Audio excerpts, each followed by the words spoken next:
Welcome, ladies and gentlemen. In fact, for most of you, it's welcome back to day 2 of this online conference on consumer protection in the digital age. I'm Melinda Crane, and just in case you weren't with us yesterday, it's my pleasure to accompany you as moderator on behalf of our co-organizers, ASEAN and the German Federal Ministry of Justice and Consumer Protection. As you'll remember, we began the conference yesterday with a series of high-ranking opening remarks and keynotes that highlighted the crucial importance of ensuring a safer, more transparent, and more accountable online environment for consumers by enabling them, on the one hand, to control their own data, and on the other hand, to access legal remedies when transactions go wrong. This goal is becoming all the more important, especially in the Southeast Asian region, because of the exponential expansion of digitalization in general and e-commerce in particular. Yesterday's speakers outlined the opportunities, but also the risks that this expansion entails. In our closing session yesterday, we shared ideas and best practices, including both awareness-raising measures and initiatives, as well as technologies for promoting consumers' digital self-determination, for making online risks more transparent, and empowering online consumers to take control of their own data. Yet clearly, public awareness alone will not prevent abuses in online marketplaces. And today, we want to take a deeper dive on the topic of legal redress, of how to ensure that citizens who are defrauded in online transactions by e-commerce vendors can access remedies and dispute resolution. Those who were with us on day 1 will remember State Secretary Kastrup's reference to the promise of legal tech, and that's exactly where we want to pick up today. As many of you know, enforcement systems in Germany and Europe are somewhat different from those in ASEAN. In Germany, the enforcement of consumers' rights mostly occurs through individual citizens filing an action in civil court, with some additional possibilities for collective redress. In ASEAN member states, there is a primary reliance on public enforcement systems for consumer protection.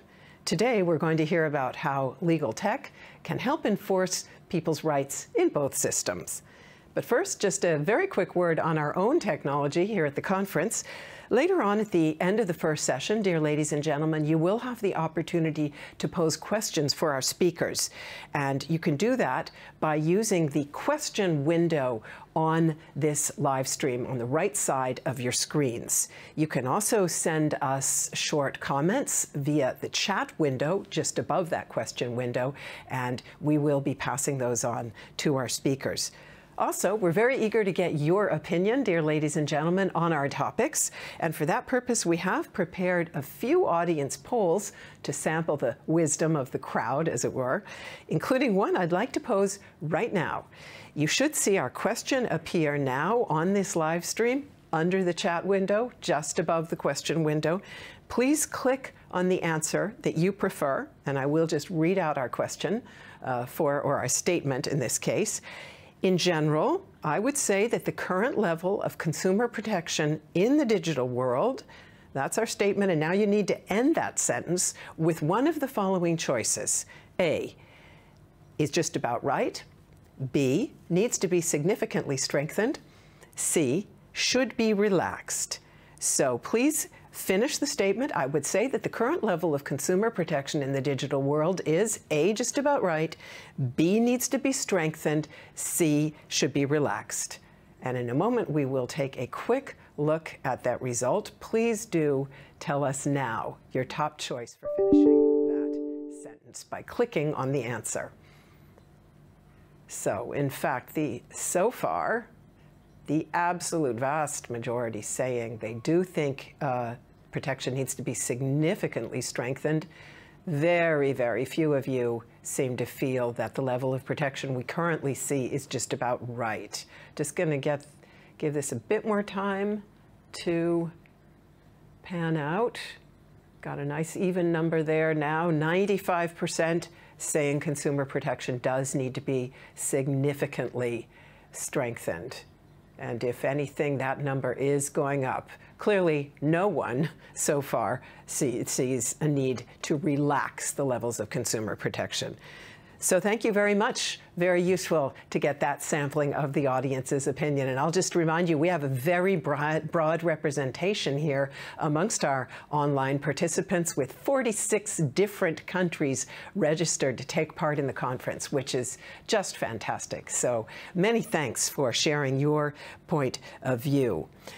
So let's pick up now on how legal tech can, in fact, help to strengthen protection for consumers. Because although technology obviously is part of the problem here, it also does offer innovative and effective solutions for facilitating consumers' access to legal remedies. As was the case yesterday, our next session aims at really having a hands-on concrete exchange about best practices in this area. And we begin in Germany with an input from the chairwoman of the German Legal Tech Association. She's a lawyer and co-founder of the consultancy This is Legal Design, and she previously served as head of legal innovation at the passenger redress startup Flightright. It's a pleasure to hand over the floor to Alicia Andert. Go ahead, please. Thank you very much for the warm welcome. Of course, I would like to shortly introduce myself. So if you could already show my slides, that would be amazing. Thank you very much. So before I speak about legal technology and how I think it helps with giving consumers access to justice, I would like to introduce myself to you. So I'm a lawyer. I'm also a design thinking expert. And as you've already heard from the moderator, I'm founder of This Legal Design, which is an innovation consultancy. But of course, I'm also chairwoman of the German Legal Tech Association. And to be fully transparent, I worked for Flightright, which is also a company that will take part in my presentation. So I think it is rather fair to say that I don't play a neutral role in the discussions on legal tech and access to justice. I would say I'm rather biased. So please keep that in mind when you hear my following words. Next slide, please. But how did I come to that conclusion that legal tech can improve access to justice? So we're going to start with a little story here. Once upon a time, there was the EU regulation number 261 in 2004. So most of you are probably not familiar with the numbered names of EU regulations, but I'm happy to translate. The EU regulation number 261 is also known as the Air Passenger Rights Regulation. In that regulation, you can find many different rules that are protecting air passengers. The most important one that many of you may have heard before is very interesting for consumers because it declares that air passengers are entitled to a financial compensation in case their flight was canceled or they were denied boarding. Or, and this was based on an ECJ ruling, their flight was delayed more than 3 hours. So in these cases, air passengers are entitled to a compensation between 250 and 600 euros. All of that can be found in that EU regulation number 261. Next slide, please. However, even after that regulation was introduced, there were hardly any cases brought to court by consumers to enforce their rights. So what we could see here is that there was a huge gap between consumer rights that are deriving from that regulation on the one hand, and the enforcement of those rights. So why is that? Well, we don't have a lot of empirical data on this, but I think it is very fair to say that there are a few reasons. One might be that people do not know about their rights at all. And another one might be that what was also confirmed by many people that we've spoken to, is that they are really afraid of the risk of costs for a legal trial. Or, and that is also a very solid reason, they get intimidated quickly by their corporate opponent. So in this case, airlines. And last but not least, there is also a general mental hurdle for consumers to bring their cases to legal professionals. I often hear from my friends and family that they are even afraid to go to a lawyer at all because they think it will be very expensive. And this seems to be especially the case when we are dealing with small claims, because the risk and effort that they have to bring to make their cases happen is way too big compared to the small claim that they have. And so those small claims deriving from the air passenger rights regulation, we remember 250 to 600 euros, were often remained not enforced at all. Next slide, please. And now this is where Flightrate came into place. And again, in full disclosure, let me remind you that I used to work for this company. But I still think that I can show you how Flightrate really helped to fix that problem that I just described to you. So Flightrate is an online service where air passengers can use a claim check that will tell them within a few minutes whether or not they are entitled to a compensation after a flight incident. Next slide, please. And this is how they do it. First of all, they're using data. The passengers' data, but also flight data from official flight databases, and even data from, e.g., weather databases, because the weather conditions in those cases can be a reason for a flight delay, and in those cases, you are not entitled to a compensation. So with that data that they're using, an algorithm can actually calculate their claim pretty good. And of course, another aspect that Flightrate brings is the automated paperwork. So that means that certain process steps, e.g. the request of payment, that can be generated automatically from the data that passengers and other databases have brought to Flightrate. And then in the end, the compensation is paid to the customer with a success fee deducted. But, and that is another specialty, only if Flightrate was actually successful. So if they don't win a case, the customer doesn't have to pay at all. And this is what we call no win, no fee concept. And that is very attractive to customers, of course. And this is how Flightrate became one of the first legal tech companies in Germany, so to say. Next slide, please. But let's look at this a little more specifically. So what is actually so special about the legal tech way of doing law? So I think there are basically two things that we can see. First thing is the use of technology. So now it's possible to use data and scale. So with Flightrate, we could see using different data sources and automating process steps led to a scalability.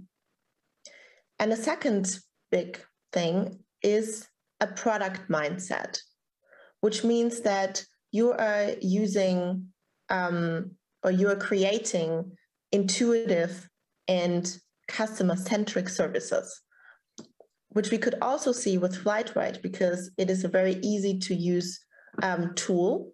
And it looks like many other online services that you've seen before on the internet, like online shopping. It's just very easy and intuitive to use. And also, you don't have risk of cost, which, as we learned earlier, is one of the main reasons why people do not execute their rights. So next slide, please. So how do these two aspects, use of technology and a product mindset, profit access to justice? Why do I think that legal technology is profiting access to justice within that regard? And I think that connection means, due to a product mindset, it is the goal of legal tech companies to help as many people as possible because they want to have customers. And due to the use of technology, they actually can help many more than a normal firm because they are able to scale their businesses. So in my mind, that means that their commercial interests are aligned with the interests of justice-seeking consumers. And thus, they are supporting access to justice for consumers.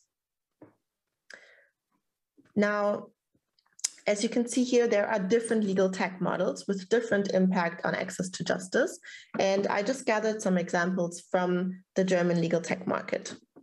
So the first one are legal service providers, like Flightwide that you've heard just now, because they are law enforcement services. They help consumers to enforce their rights. And this is how they support access to justice. But they are not the only ones. The second category are basically simple tech tools. And those are tech tools that are specifically designed to promote legal work. That can be lawyer software, that can be a workflow automation or a document automation. And as two examples here, I brought two German companies called Breiter and Lawlift. Both are automating services. So they make the lawyers' work more efficient. And if lawyers work more efficient, they can help more people. And this is how the tech tools play a very important part in access to justice as well. And the third group are marketplaces for legal services.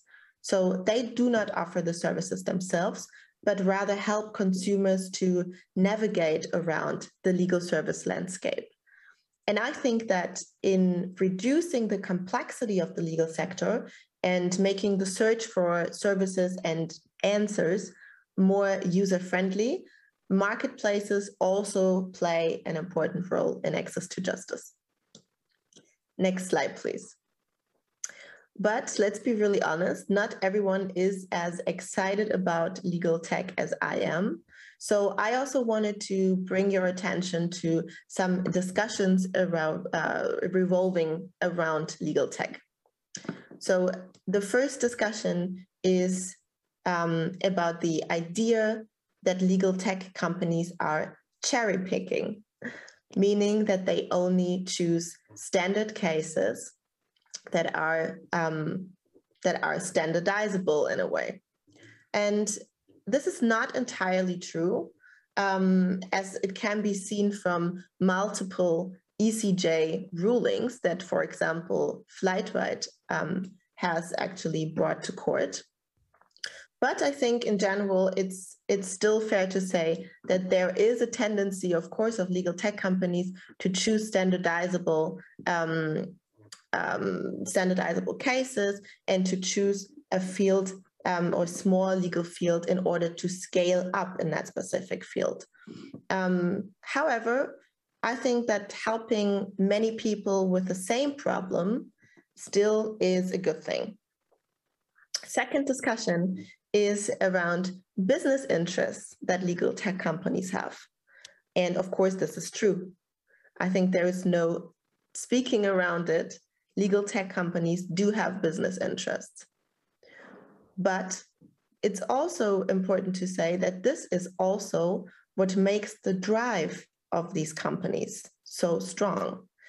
And let's be really honest here, are lawyers not always following business interests as well? So I don't think that this is a new problem. And the third thing is around restrictions. Lawyers are more restricted legally than legal tech companies. At least that is the case in Germany. And that is true. And also, to my mind, it doesn't really make sense. But we also have to say that the German Ministry of Justice and Consumer Protection has just brought through a legislation that at least started to harmonize the current regulation. So these were the three main discussions that were revolving around legal tech companies. And in general, I hope that this keynote could give you some useful insights into the German legal tech world, and I'm happy to discuss later. Thank you very much.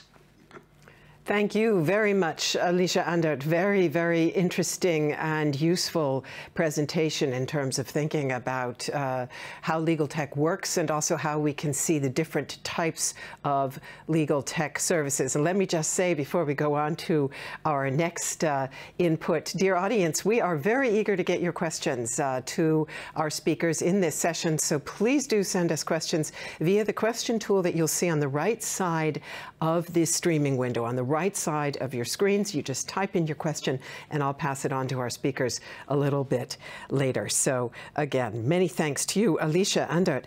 We now continue with a perspective from an Indonesian startup that fits essentially that third category that Alicia Andert just mentioned in terms of different types of legal tech. Namely, this startup serves as a matchmaker, but in the legal arena. Justica is a legal tech platform that's designed to connect people in search of legal help to lawyers and other supporting services in the particular area of specialization that these online consumers require. We're joined by Justica's CEO and founder, who also launched one of Indonesia's first AI-based legal research tools. As you remember, that's another category of legal tech that Ms. Andert just outlined for us. That website is known as Hukum Online. So it's a great pleasure to welcome Mr. Melvin Sumapung. Please, you have the floor. Well, thank you so much. Thank you for having me, everyone. And I'm really, really thankful for the honor and the opportunity that is given to us, to Justica, given our scale and our fairly early startup compared to what the other speakers has really done and move a lot of needle in terms of consumer protection. So yes, if I may, let me just go straight to the material. Next slide, please. So as the moderator has very eloquently explained just now, what Justica is all about is helping the access to justice problems, especially in Indonesia.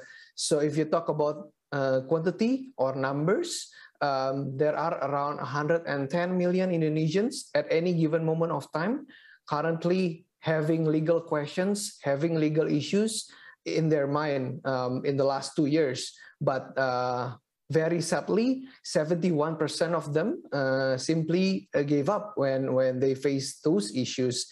It's also in a way consistent with what Alicia has mentioned and explained. Most people are in a way reluctant to fight for their rights. In Indonesia per se is mostly due to confusion, perception of price. They don't know what to do. They don't know where to go. Next slide. So what Justica is currently trying to do to help that is basically to create a platform where instead of giving up, these clients or these users could just immediately go to our platform, type in 2-3 sentences of what they are currently very stressed about in terms of legal issues. And then with under 5 minutes, they will be matched and chat with our curated lawyers by paying only around $2, which is around 30,000 rupiah. And they could chat for around 30 minutes. And if you also recall a lot of telehealth solutions, what Justica is doing is also quite similar with that. So as the lawyer examines the case, then the lawyers would quote unquote prescribe additional things on top of the chat inside the platform. For example, creating new documents, having the users to upload their own documents to be inspected with a certain premium. And as the case progresses, then the clients could then compare between opinions with other lawyers. And as they try what the lawyers has advised, they could then just come back to the platform and reorder other services. So next slide. And talking about what the current topic and theme of consideration today, when you talk about consumer protection issues, especially in the aspect and in the scope of Justika, well, to be honest, currently in terms of monthly volume, we receive around more than 1,000 cases every month. And sadly, only 8 of them are around consumer protection cases. It's less than 1%. And even further down, if you break down the cases, most of them are related to non-digital transactions, which is mostly conventional transactions, mainly land and property disputes. And 25% of them is considered around online transactions, such as e-commerce or things like that. And so the simple takeaway is that most consumers are still not willing to fight. And even with the ones that they do, usually they have really a lot to lose. For example, property or even rescheduled flights or things like that with very big risks. Next slide. And finally, what could basically legal tech players and people could contribute in terms of alleviating, consumer barriers and the motivating their own right or fight desires. The first one is basically trying to find ways to, at the end of the day, to educate and to encourage the public, the society, to at least fight and to not stand down when they have or they feel that their rights has been violated, in a very popular way, in a new manner, in a popular manner, where it is very rather chewable and in a way entertaining to the public as well. So we use social media, we use very simple and approachable methods. And then secondly, using design thinking and using technology, creating affordable and simple legal products. What does it mean with simple and affordable? Because these consumers are very, in a way, prone to friction when they want to fight for their own rights. What we aim to do, what we aim to build and develop is to have frictionless way for this consumer to just get in and rip off immediate benefits. So for example, taking away the focus out of consumer protection, when you talk about inheritance cases, especially about most Muslim cases, everything in terms of the legal issues and the legal rules can be in a way mapped into an algorithm whereby users can easily type in their family configurations, and the result of the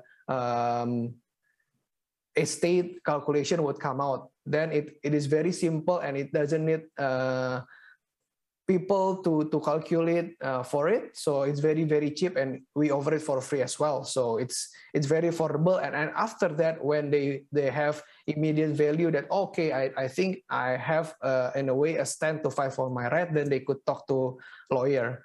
And everything must be executed seamlessly. For example, when these people talk about their legal case, their legal problems, in under 5 minutes, they need someone to respond and to talk. And simple innovations other than legal, for example, e-money, e-wallet, it's also a very good catalyst to ease up and to create seamless transactions, because when they want to talk, they use simple e-wallets. Under 30 seconds they pay and they could immediately chat. So those three are the main solutions or innovations that is simple but could greatly alleviate barriers for consumers to fight for their rights. That's all. Thank you so much. Thank you very much, Melvin Sumapung, for that look at the legal tech scene in your own country and in Southeast Asia. Let me just remind our online audience, we are very eager to hear your questions for our panelists, so please do send them via the question window on the right side of your screens, and I will pass them on to Alicia Andert and Melvin Sumapung.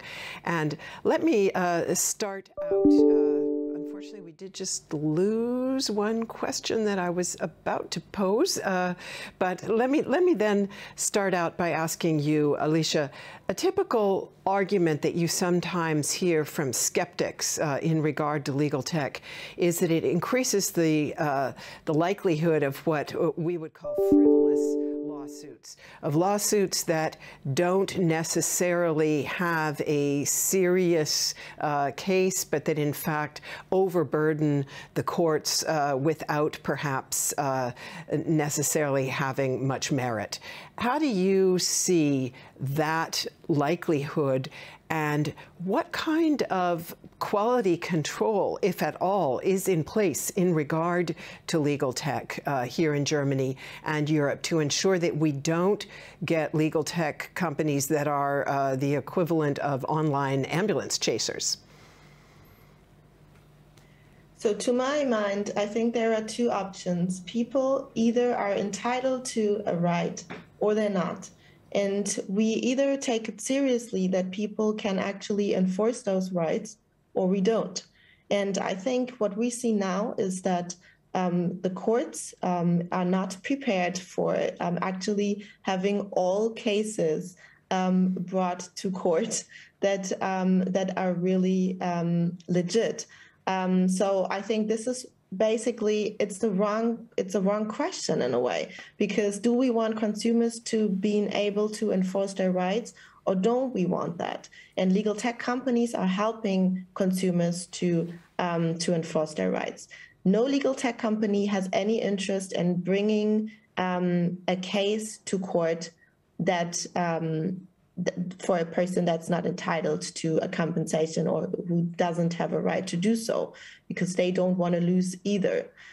So I think the question should rather be, how can we ensure that our legal system is ready for everyone to enforce their rights?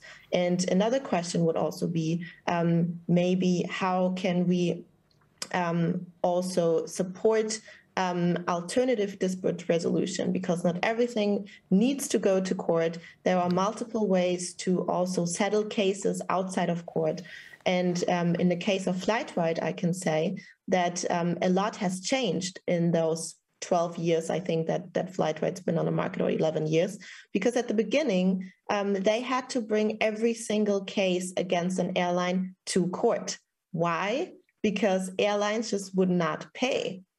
They wouldn't pay to consumers, and they also wouldn't pay to a company like Flightright, although the people were entitled to a compensation. So they brought every case to court. Of course, this means a lot of work for courts.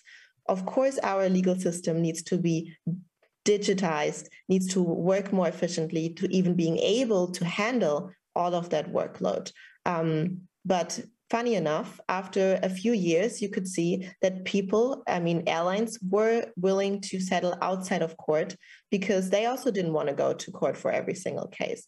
And this is how I think this massive litigating of one company has also had effects, positive effects on the legal system in that regard. So to my mind, I don't think that there needs to be a regulation to help people or to hold people away from enforcing their rights. I think this is not the right angle. Yeah. Thank you very much for telling us a little bit about the developments in terms of settling cases out of court. That was going to be my very next question. So let me go over now to Melvin Sumampung and get your point of view on the same issues. We heard a number of speakers yesterday reminding us about capacity and resource limitations also within institutional structures in many Southeast Asian countries. So is there concern there that legal tech initiatives could overburden legal systems? Yeah, I think to reiterate what Alicia has mentioned also on alternative dispute resolution, especially when you talk about e-commerce, and because most of the focus and the main thing that we want to think about is a new way of protecting consumers in terms of digital aspect, right?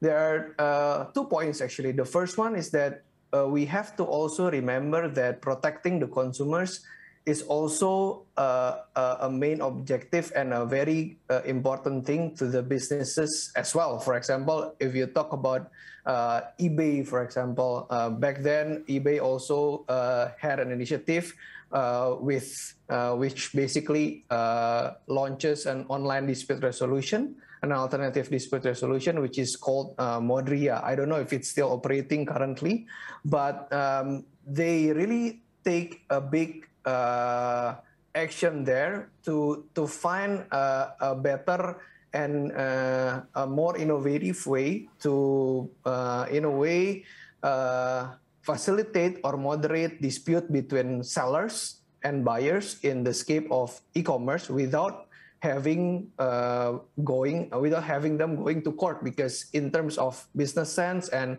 economic sense, it just doesn't justify things. So first things first is that the first point clarifies that a lot of things can be done outside of court. And then, well, secondly, I think I'm not from a legal background, but I believe at the end of the day, what we can do is to basically expedite and to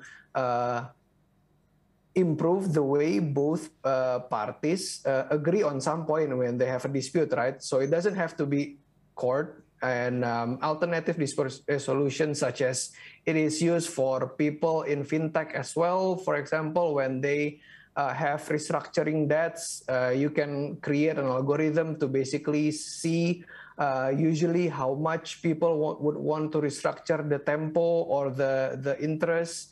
So I believe there's still a lot of things and innovations can be done even without burdening the legal system. Thank you very much. Let me take a couple of questions that have come in from the audience. I'm going to put two questions together that we have here.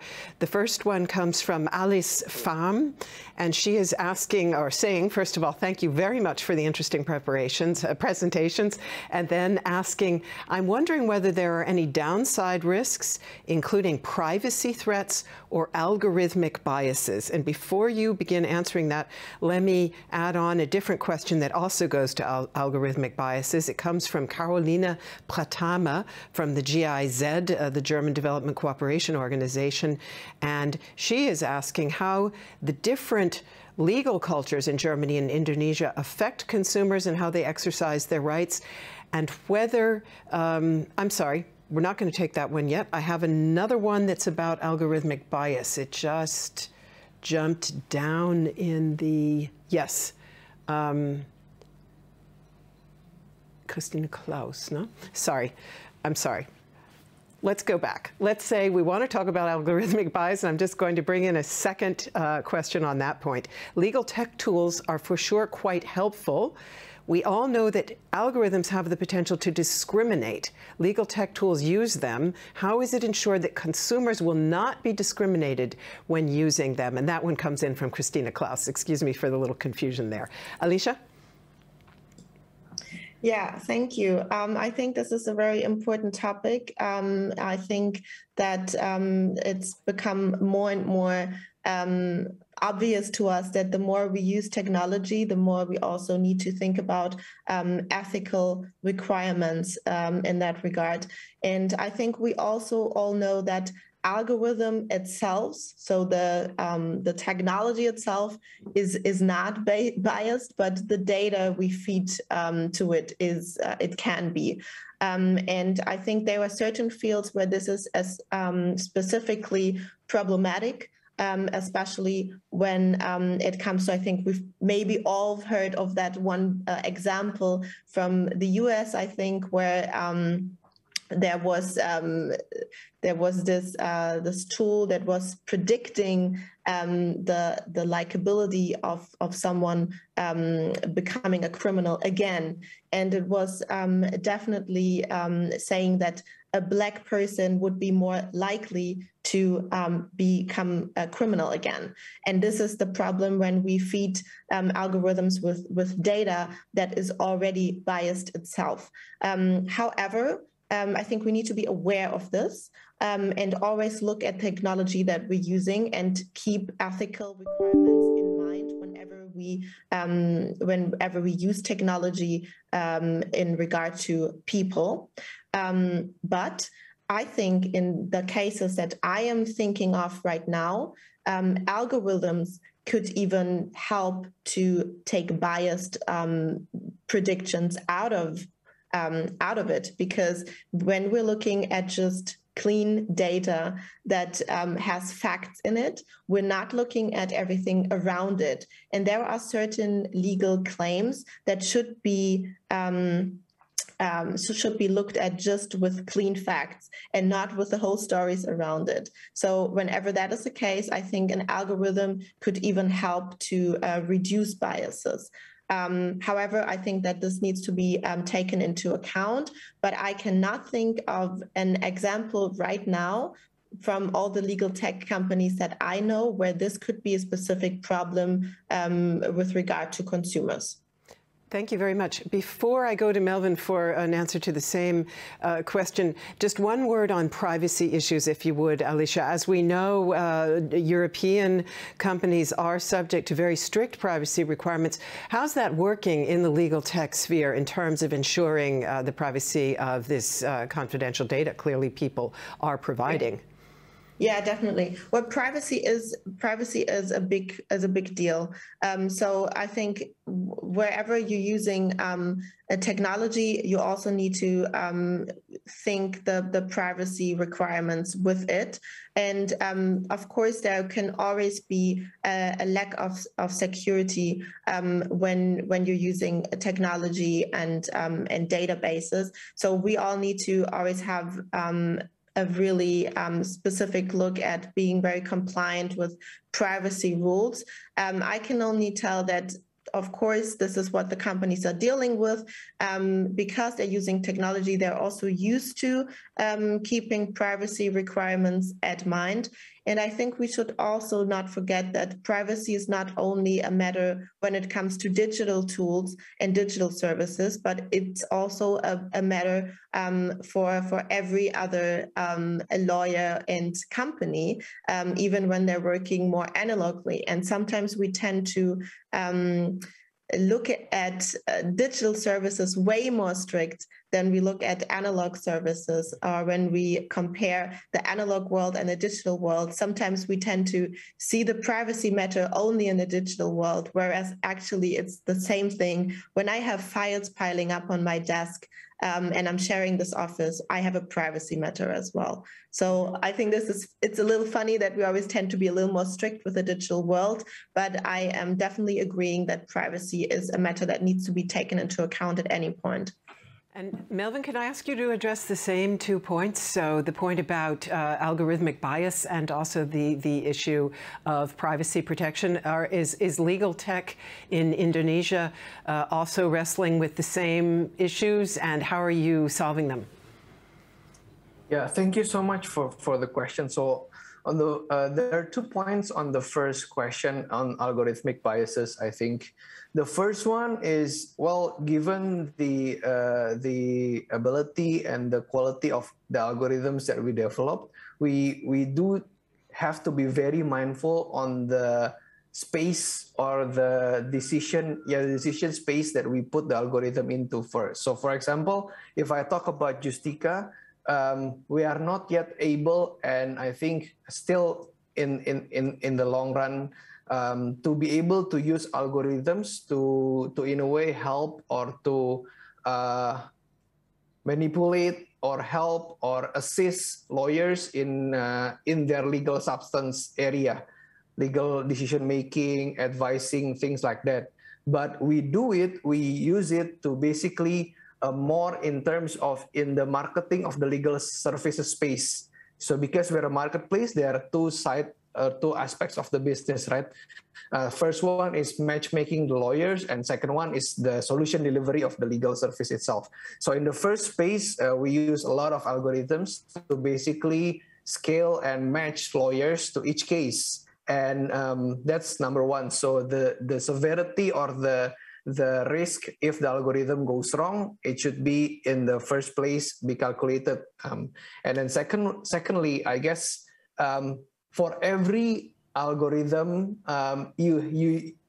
I think all the legal tech players also has this in mind, has a backup plan, for example, when things go wrong or doesn't really work as long or effectively with the algorithms, because at the end of the day, you always need to have a manual plan or manual processes, right? So, for example, in Justika, when our model wrongly, in a way, matchmake a lawyer with a client, for example, then we basically the users, every lawyers gives reviews. And when they provide a very bad review, 1 star out of 5 star, for example, the team would then get a notification, and then our admin then contact the clients and then provide them with a new lawyer and new chat, for example. So as long as the algorithm is put in a place where the risk can be mitigated and managed, then it should be fine.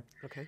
And yeah, secondly, in terms of data privacy, yeah, I do think, especially with a lot of issues in the country recently, I guess a lot of people has heard of it as well. What we aim to do and what we currently doing is to basically always, in a way, because it's also hand in hand working with our business, right, is to limit the data that we collect. So, for example, if people want to chat inside Justika, they don't need to provide names, because we don't need their names. They can always be private, and providing names, for example, would then add another barrier, because they would then think about secrecy. They think about not being able to share their, in a way, dirty little secrets. So then we don't ask for names. So we clearly would ask and acquire data where it's really, really needed. So anonymization. Thank you very much. Let me now pick up on another question that also has come in from the audience, and it addresses some of the issues that you've just been raising, Melvin. It's from Carolina Pratama from the GIZ, as I said, the German Development Cooperation Organization. And it is this, the question reads, how do you see the different legal cultures in Germany and Indonesia affecting consumers and their ability to exercise their rights? And in your respective experiences, can legal tech be the solution to help consumers become more assertive? So this time around, let me begin with Melvin and ask you to address that issue around legal culture and where you see the biggest challenges.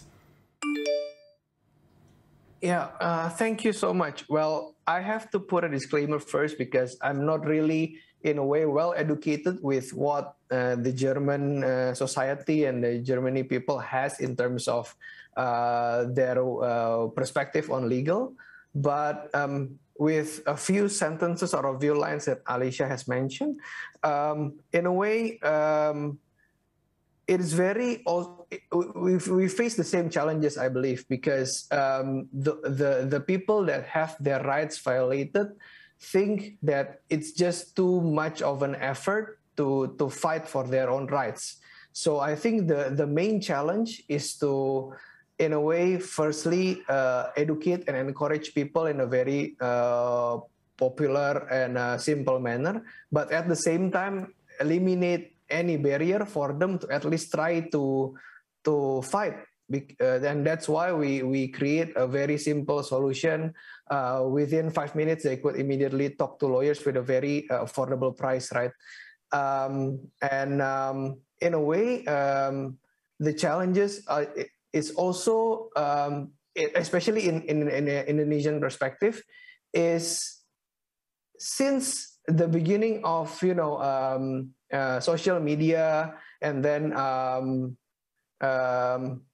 yeah, mostly social media, more people are beginning to be able and to be more open to voice out their opinions, because we're an Asian country. People are not really litigious, but 2 to 3 years back, I remember watching in the TV, a sociologist said people are beginning to value less on the harmony or the nice or peaceful relationship between people, and just try to just fight and beginning to to rely on the virality of social media to get people to also put attention to what you're fighting for. Interesting. So an individualization in people's perceptions of their rights within society. Let me go to Alicia with the same question about the legal, cultural aspect of all of this. Well, thanks, first of all, Melvin, for giving that insight. I have no idea really how it's going in other countries. I think it's quite fair to say that at least Germans are not hesitant when it comes to thinking that they are right about something.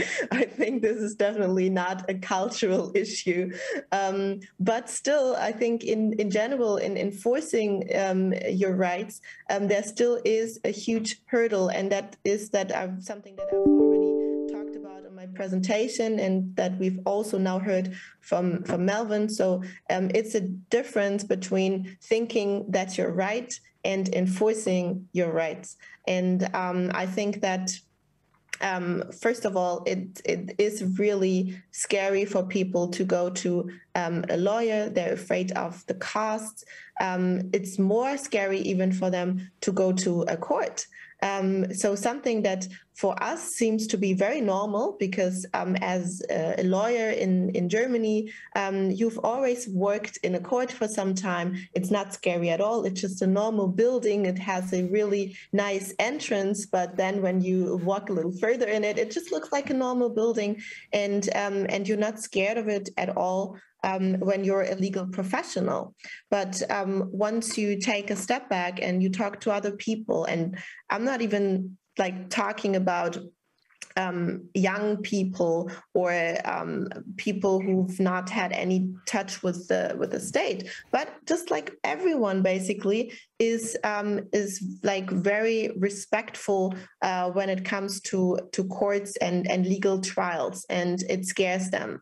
And I think this is something that in general should change. I think that the court system could also become more of a service provider to the people themselves. And what legal tech can do in that matter is that legal tech could help to reduce the barriers, to reduce the hurdles, to make it much easier to communicate with courts, with legal professionals, and for consumers to basically handle their claims themselves when we build it like other digital services that are very easy to use for people and that they understand. And I think this is also what we can learn from other digital companies if we want to improve the law enforcement. Thank you very much. Let me pick up on perhaps a different aspect of the cultural issue, or of the question of how do we reach people, because both of you have pointed out that it's important for people to know what rights they have in order for them to take advantage of legal tech that will essentially seek redress.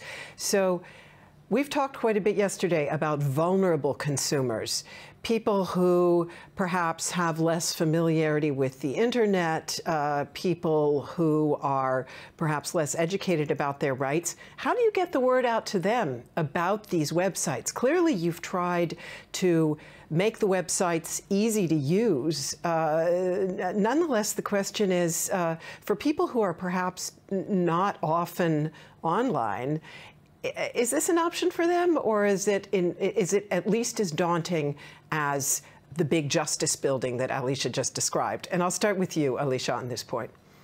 Well, that's a big topic, and I think it's rather political. I don't even think that the legal tech sector can help with that general lack of knowledge about legal matters.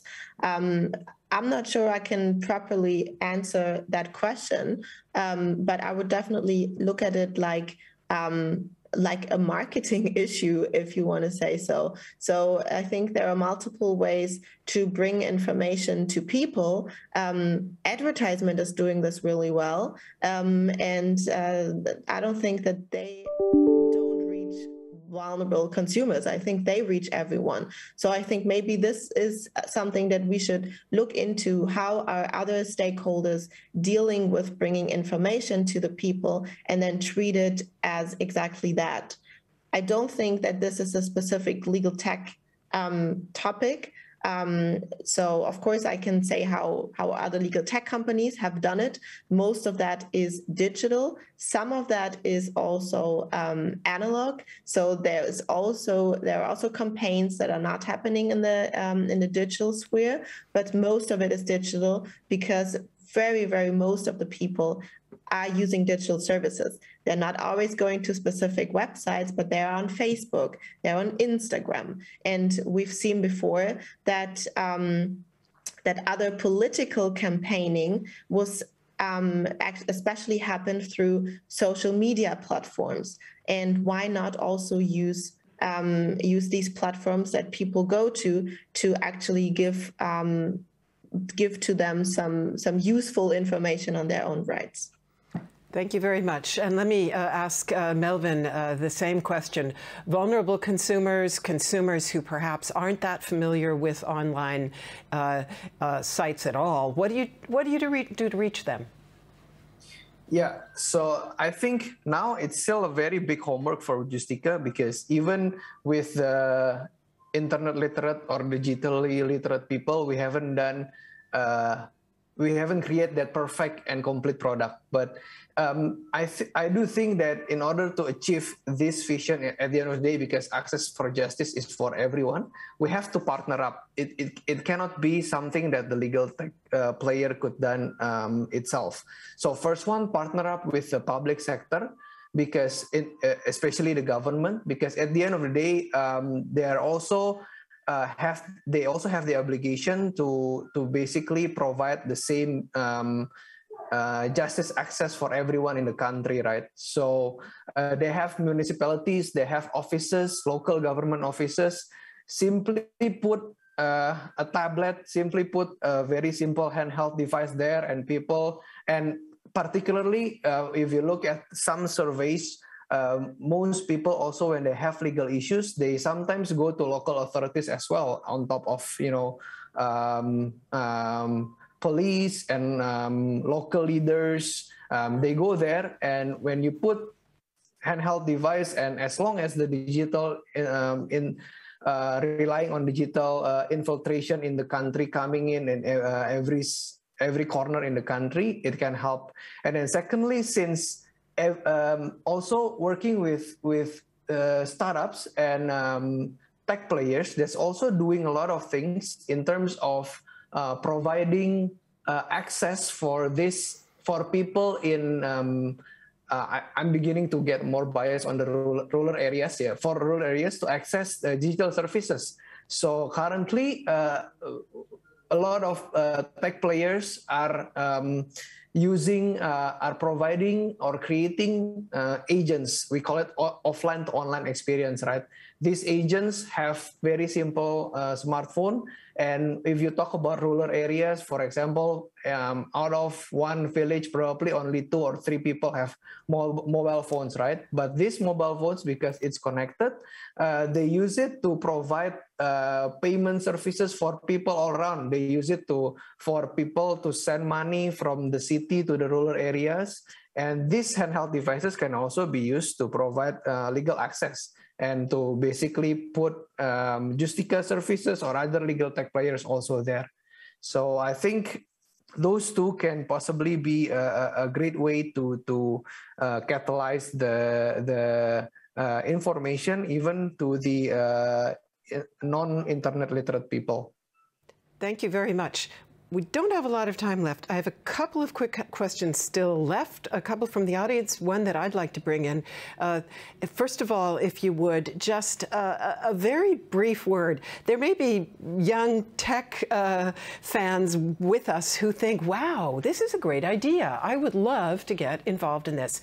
What do you see as the barriers to entry for someone who's interested in starting up a legal tech initiative, and what are the key things they need to know? Very briefly, if you would, please. Alicia. Well, just get in touch with other legal tech companies and players from your country, because I can say that this field is very open to new talents and interested people. So just get to know the people working around it. Thank you. Melvin? Yeah, so basically, the main barrier is yourself. So just try to do it, get the first few customers, and then you can grow from there. Thank you very much. Then we had a question that came in from the United Nations Conference on Trade and Development, UNCTAD. Unfortunately, I don't have the exact wording of the question with me anymore, but it essentially asked both of you, if you were to give your governments, your respective governments, one piece of advice about how to facilitate and support legal tech, what would it be? Alicia? God, you should have started with Melvin, because I have so many things. That's all right. Go on. Jump in. Well, one advice, please just really try to get to know what we're doing properly, and don't try to fall into old narratives. So that's one advice. Just really get to know the services. Thank you so much. Melvin? Yeah, I think in the same note, just communicate with us more. And secondly, try just not to basically put everything in a regulatory framework. Just try to do it and then see whether it's really impactful or not. Mm-hmm.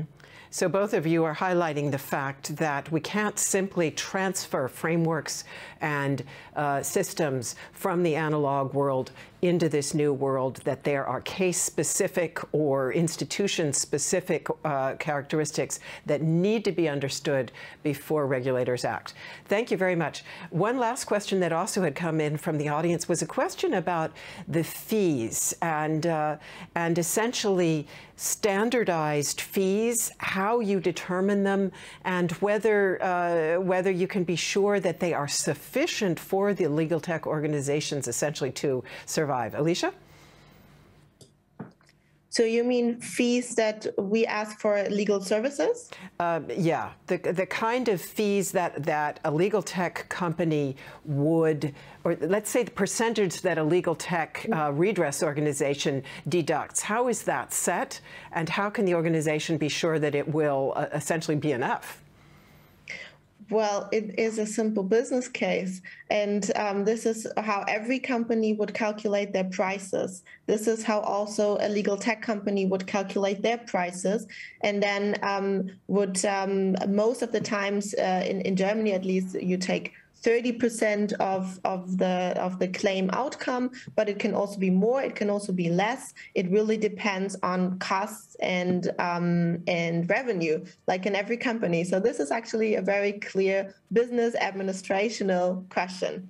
And Melvin, how do you set your fees and how do you ensure that they will be adequate? Yeah, so simply just make sure that for every customer that comes in, the unit economics are positive. So the cost to acquire the customer and to serve them is lower than what they pay for, minus everything that we have to provide to the lawyers as well. That's simply a business calculation. Mm-hmm. Thank you very much.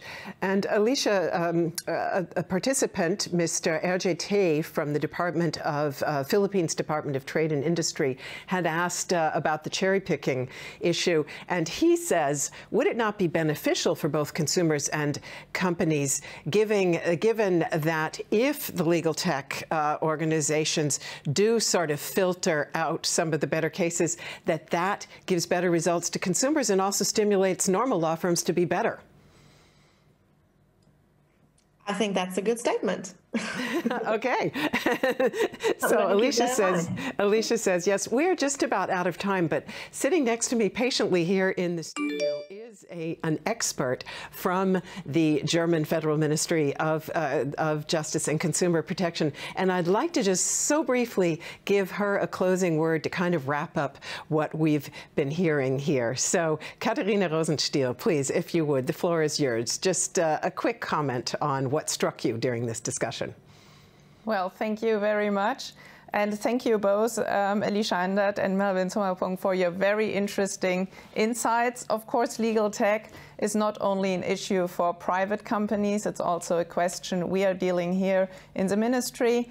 And we are in close contact with the legal tech businesses, and of course also the government or our courts need to be digitalized and modernized, and we are currently examining whether there's a legal and or the legal and technical framework for introducing an online proceedings here in Germany. But we are at the very beginning of this examination, and of course it's also important to obey all the principles of the rule of law in introducing such services or proceedings. And yeah, the government is of course more restricted here than the legal tech companies. And well, we'll see where we get. Thank you both so much, and thank you all. And thank you very much, Katharina von Rosenstiel, for being with us here in the studio and for sharing that point of view. Dear ladies and gentlemen, as we heard from Melvin Sommerpong as he gave his presentation, in the end, the efforts of the legal tech companies are about nothing less than ensuring a fairer society and access for all consumers to the ability to enforce their rights. And I want to just remind everybody of how that links back up with what we heard in yesterday's keynote from the ASEAN Secretariat in regard to the goal of establishing an ASEAN-wide network for online dispute resolution in order to improve the access of not only consumers, but citizens in general to justice. So many, many thanks to Alicia Andert and to Melvin Sommerpong for sharing what legal tech is doing in your respective societies and legal cultures. It's been a fascinating exchange.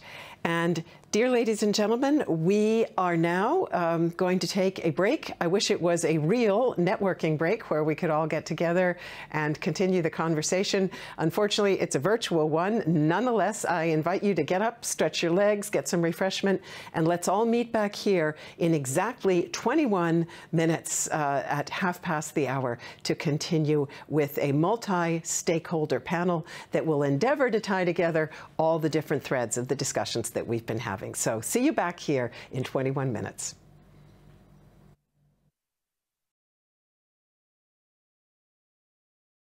Welcome back, ladies and gentlemen. I hope everybody had a refreshing break. Hard to believe, but we are now moving into the closing sessions of our online conference. And so it's time to tie together all the different threads of the multiple dimensions of consumer protection that we have been talking about over the past 2 days. And we're also going to take a look forward.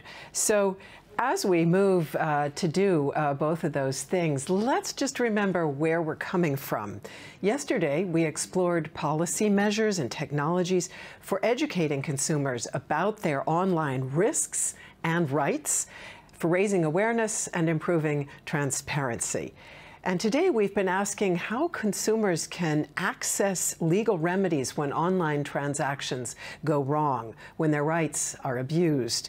And we heard just now about some very exciting new tools for doing just that, that make tech part of the solution rather than the problem. Across all of these dimensions, stakeholder cooperation is absolutely crucial. Empowering consumers requires initiatives on the part of politicians and regulators, as well as civil society and business. And what that means in practice and how we can leverage effective cooperation in future, These are the topics for our closing panel in this conference. It is a great pleasure now to welcome our guests. Ms. Lena Sophie Müller is with us. She's director of the NGO D21, which is Germany's largest network of business and political leaders for digital society. She's a scientist and an expert on AI, and she also serves as deputy chair of the Young Digital Economy Advisory Council to the German Federal Minister for Economic Affairs. It's also a great pleasure to welcome Mr. Hans Wolfgang Michlitz. He's professor for economic law at the European University Institute in Florence. He's a renowned expert on European and German commercial law, product safety, and unfair business practices, and serves as a member of Germany's Advisory Council for Consumer Affairs, SVRV. And I'm so pleased that I can greet Ms. Helena Laurent. She's Director General of Consumers International. It's a network spanning over 200 consumer advocacy groups in more than 100 countries. Its work focuses on empowering consumers and driving changes in the marketplace. And she brings a wealth of private sector experience to our discussion, including high-level positions at Tesco, Unilever, and McKinsey. And I'm so pleased to introduce Mr. Sara Vanan Thambiraja. He's Director of Communications at the nonprofit Consumer and Human Rights Advocacy Group, ERA Consumer Malaysia. He previously served as CEO of the Federation of Malaysian Consumer Associations. Great to have you with us. And finally, I'm very glad to welcome Ms. Ruth Castello. She's Undersecretary for Consumer Protection in the Department of Trade and Industry of the Philippines. She's a lawyer by training and has also served as Undersecretary of Competitiveness and Ease of Doing Business for her country's Construction Industry Authority. So a great high-level panel here, dear ladies and gentlemen. I'd like to welcome all of our speakers.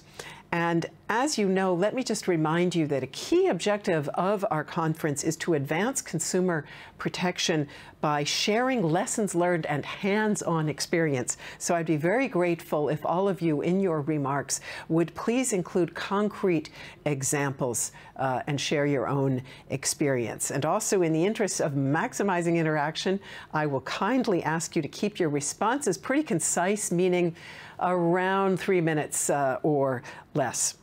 And I will begin by asking all of you to highlight with 1 or 2 specific best practice examples a key way in which your ministry or your organization is empowering consumers and or enforcing their rights in the digital economy. And we'll go in exactly the order in which I just introduced everybody. That means I'll start with Lena Sophie Müller. Please, you have the floor. Thank you very much. And it's an honor to be here today and to discuss in this very wonderful round. Particularly when it comes to digitalization, it's actually a question about shaping the future, right? It's about setting the course for the future. So as Initiative D21, we consider ourselves as a network of different actors.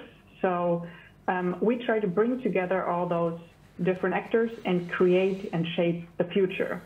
So that's why we, for example, launched the Digital Future Challenge, which is a student competition. So we brought together companies who work in the field of digitalization, who submit concrete case studies where they actually see a problem or a challenge, and where they also see a corporate digital responsibility and think that they should do something. And the students then, supported by the universities and interdisciplinary coaches, they develop ideas and solutions, and thus they can also contribute their perspective from a young age in order to solve the challenges of the future. And this project is also supported by the political dimension. The Federal Ministry, Christine Lambrecht, supported this project.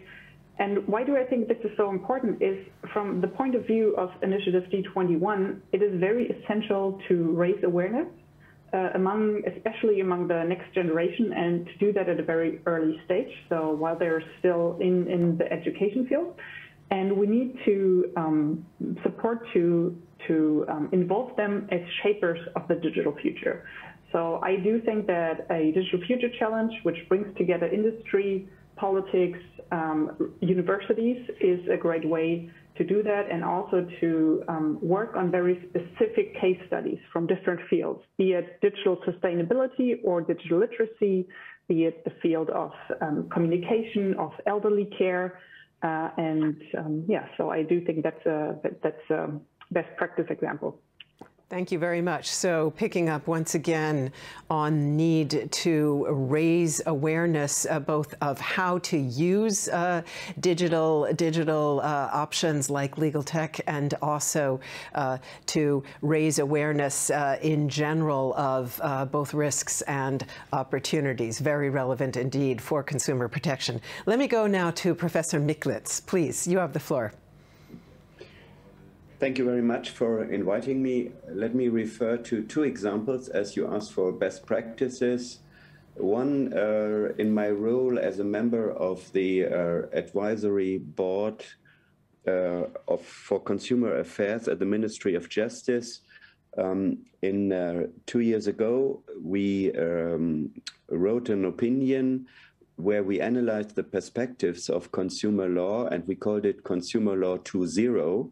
And here we tried to go through all the rules that govern consumer protection from the beginning to the end, from cradle to grave, so to say, and to look into what does it bring with regard to use that language, empowering consumers, and also to come up and discuss with how consumer law could be integrated into what has become now so fashionable, the discussion on artificial intelligence. Yeah? So means to infiltrate consumer law issues into the development of algorithms.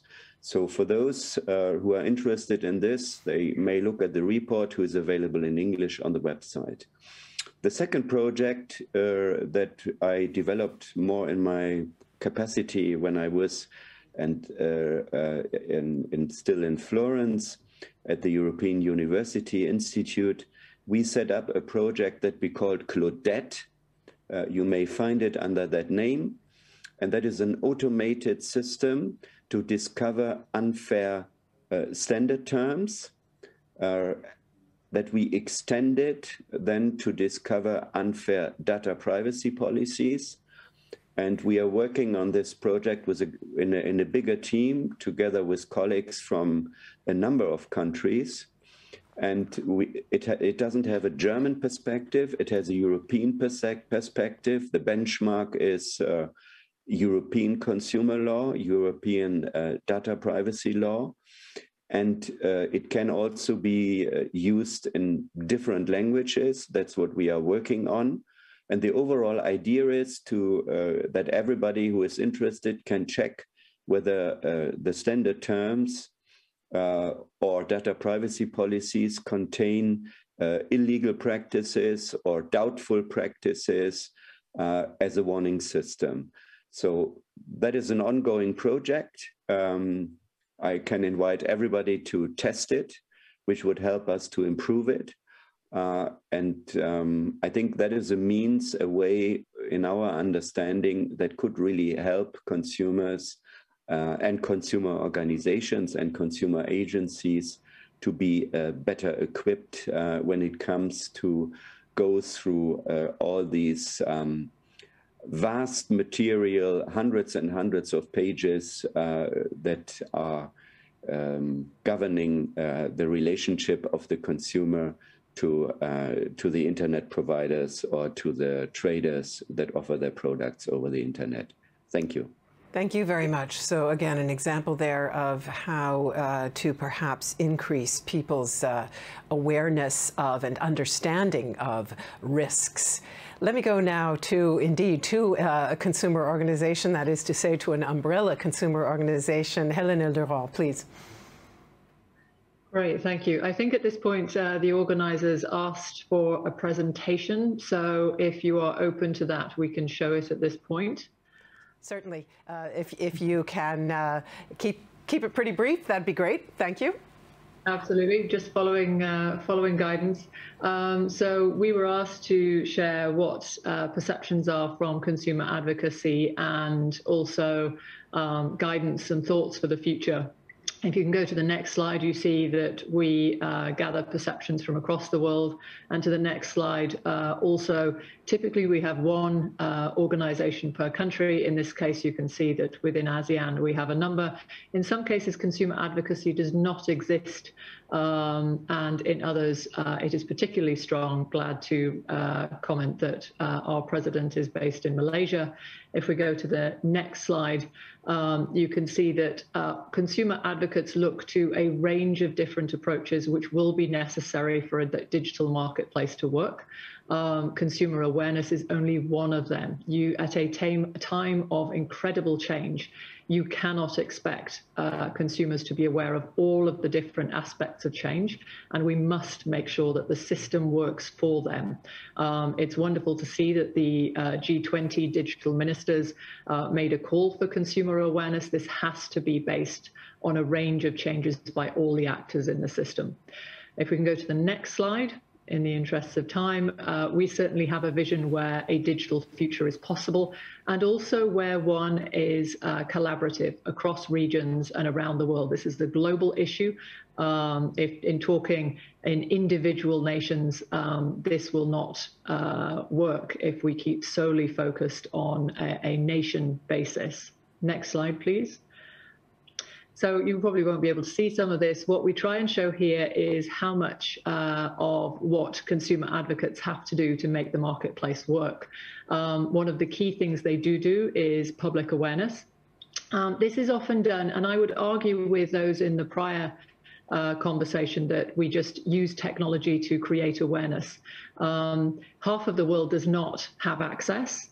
And we need to create awareness, create access. As an example, I would look to recently our work with members in India who helped in some of the poorest communities there, not just generating awareness through things like puppet shows locally, but also making sure that local retailers, local manufacturers, local governments were aware of the changes needed in the system to support consumers locally.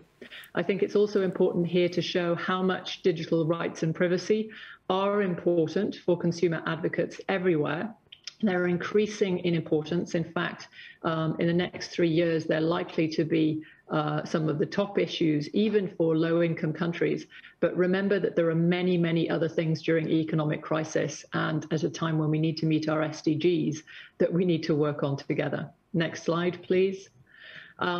Here, really sort of what would make the digital marketplace better? Well, security, cybercrime issues need significant progress, and enforcement is something that you can see across the world. Our respondents in ASEAN would follow that pattern.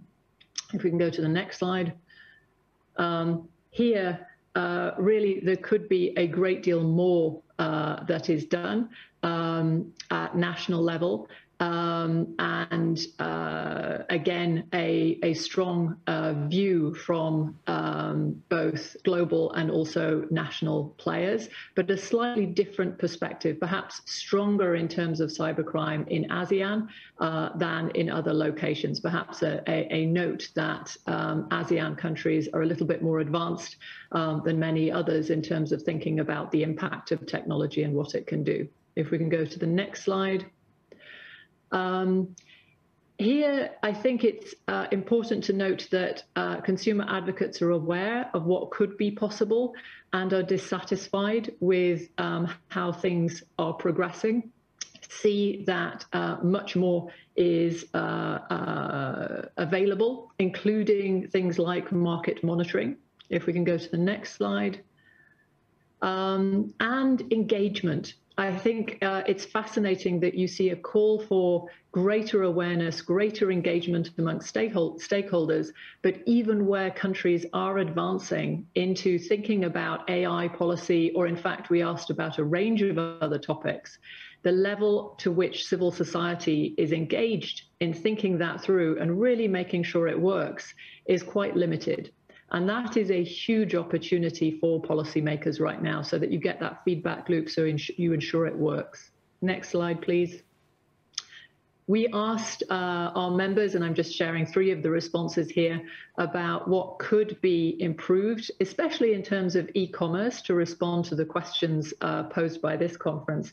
You can see that across the board, needs differ, but people feel that they are in a more insecure marketplace. Scams have increased everywhere. And if we can, at the very least, look at ways in which we can improve the security of people online, and then most certainly dispute resolution, which is so it's great to hear the goal at the start of this conference to create an ASEAN-wide approach. Next slide, please. And here, just pinpointing a couple of ways in which consumer advocates engage and help. In Malaysia, FOMCA has been heavily engaged, not only in creating tools for consumers, but it being involved in local government. I'm sure Sarah Vanan will talk about this, but again, a call for urgency and greater awareness and greater support for this shift. If we can go to the next slide, moving to Singapore. This is common across a number of countries, but in Singapore, they wanted to highlight in particular the apps created for consumers to give better transparency about prices, in this case in particular. And then third, if we can go to the final slide on here, this is an issue that we see of particular relevance. We know that typically consumer policy focuses on topics of e-commerce. Consumer advocates look at the full consumer experience. Digital finance right now must be at the top of the agenda. It's the reason why we have decided to focus World Consumer Rights Day on digital finance for next year. If you wouldn't mind just keeping up the final slides, because I would like to make sure that we reflect the call, if you go to the next slide, for a global effort. The current international efforts are not sufficient. They are not joined up. They are not urgent enough. And if you go to the final slide, the opportunity is there for a platform that can connect those who are learning on this topic. We would ask that that does happen. ASEAN and Europe are some of the most advanced areas. I would argue also look to the States and focus in on the ways in which we can increase consumer awareness and protection. Happy to talk more about that, and I hope I fitted it in to your time frame. Thank you. I did not see the final slide. Let me just ask our technical team, can we get the final slide up just so that we do have that last closing slide? Dear technical team? Yes, there we go. Opportunity for Learning platform. Great. Thank you very much. That was an extremely good interview that did exactly what I suggested, tying together a number of different strands of what we've been discussing and also bringing in the cross-cultural perspective. So I thank you very, very much for that. And let me go now, indeed, to Sarah Vanan Thambiraja. He's Director of Communication, as I said, in Malaysia, and in fact, part of that umbrella group that is represented by Helena Laurent. So please tell us a little bit, quite specifically, as I said, hands-on, about what your organization is doing in this area. Thank you, and thank you for giving FOMCA an opportunity to speak today. Now, one thing about creating awareness, there's lots of information out there, and how do we get it, and how do you reach out to people? And thus, FOMCA, what we did, we have this annual campaign, we call it National Consumer Program, and we've been organizing this since 2002 and ongoing until this year. Now, what is the program in National Consumer Day program? Okay, the primary objective of the program is to facilitate the development of responsible, mindful, and matured consumers. Responsible, mindful, and matured consumers are consumers who have the right knowledge, attitude, and skills to manage their consumption and personal finances efficiently for their personal and financial well-being. Now, to achieve that goal, FOMCA uses 2 approaches. Now, first, consumer educators go to school, consumer clubs, industries, and community to talk about issues relating to consumerism. Now, this campaign, what we organize this campaign, we work together with various stakeholders, which compromise with industry, government, and also civil society organization. When we talk about government, two major ministries involved, which is Ministry of Domestic Trade and Consumer Affairs, and also Ministry of Education. Now, take note, every year we'll reach out to almost 160 schools conducting sessions for many students, and also about 200 community sessions reaching out more than 500,000 people for the year. The second part of the campaign is through participative learning, which we give them opportunity for them to participate in our competitions. We have various competition, which is coloring competition, essay writing competition, poster competition, photography, blogging, video montage, and so many other competitions. And for your information as well, this campaign has been recognized by Malaysian Book of Record for 3 years for having largest number of participants. And all the participants who join our competition, they will get certificate which carry some mark for their co-curriculum activity. Thank you. Thank you very much. And now let's get a point of view from government and go to Ruth Castello, please. Oh, yes. Hello. Afternoon. I'm pleased to be here. For the Philippines, the Department of Trade and Industry is the biggest consumer protection arm in the whole country. And we have a consumer protection group that safeguards the interests of the consumers. And we also attempt to do cross-border, protect cross-border trade, especially now that the COVID-19 pandemic has accelerated the dynamics of digital and cross-border trade. Consumer awareness in the Philippines rose to 81% in the last quarter of 2020. Comparing to the previous years, pre-pandemic, the consumer awareness in the Philippines was only at around 60%. You would note that perhaps it was because people were mostly at home and they had nothing to do, or they thought better to join us in social media.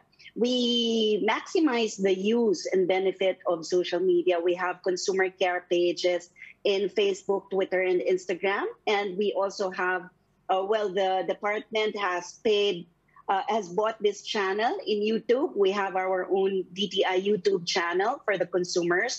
We also now, beginning last year at the start of the pandemic, we conduct consumer care webinars on various consumer topics, attempting to address also consumer issues. We have resource persons from both the government and the private sector, and we do this twice a week at least. Pre-pandemic, we have been doing consumer care, consumer education and awareness campaigns in the provincial and regional offices of the DTI. But because it was a pandemic, we also maximized the use of the internet. We also have, to raise consumer awareness, we also have a DTI paid consumer affairs program in the largest network in the Philippines. We have this both on TV and radio so that we can access the farthest areas in the country. And we do this once a week. Like I mentioned, it's a consumer affairs program. And this is intended basically to educate the consumers and to raise their awareness. But most importantly, I believe that, we also have the consumer redress. We make ourselves available and accessible to the public.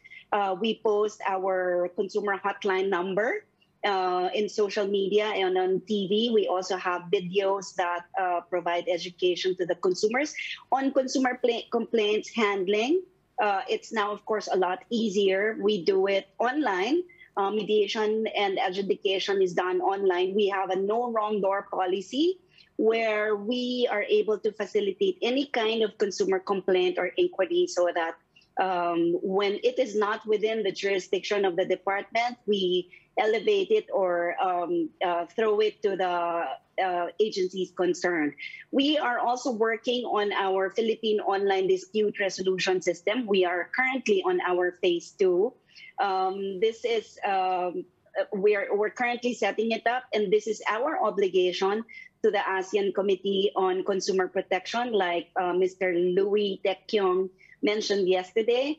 And as soon as we are done, well, I have to mention that the GIZ is also helping us in the ASEAN, so that as soon as we are done, we will be ready to integrate this towards the ODR system of the ACCP.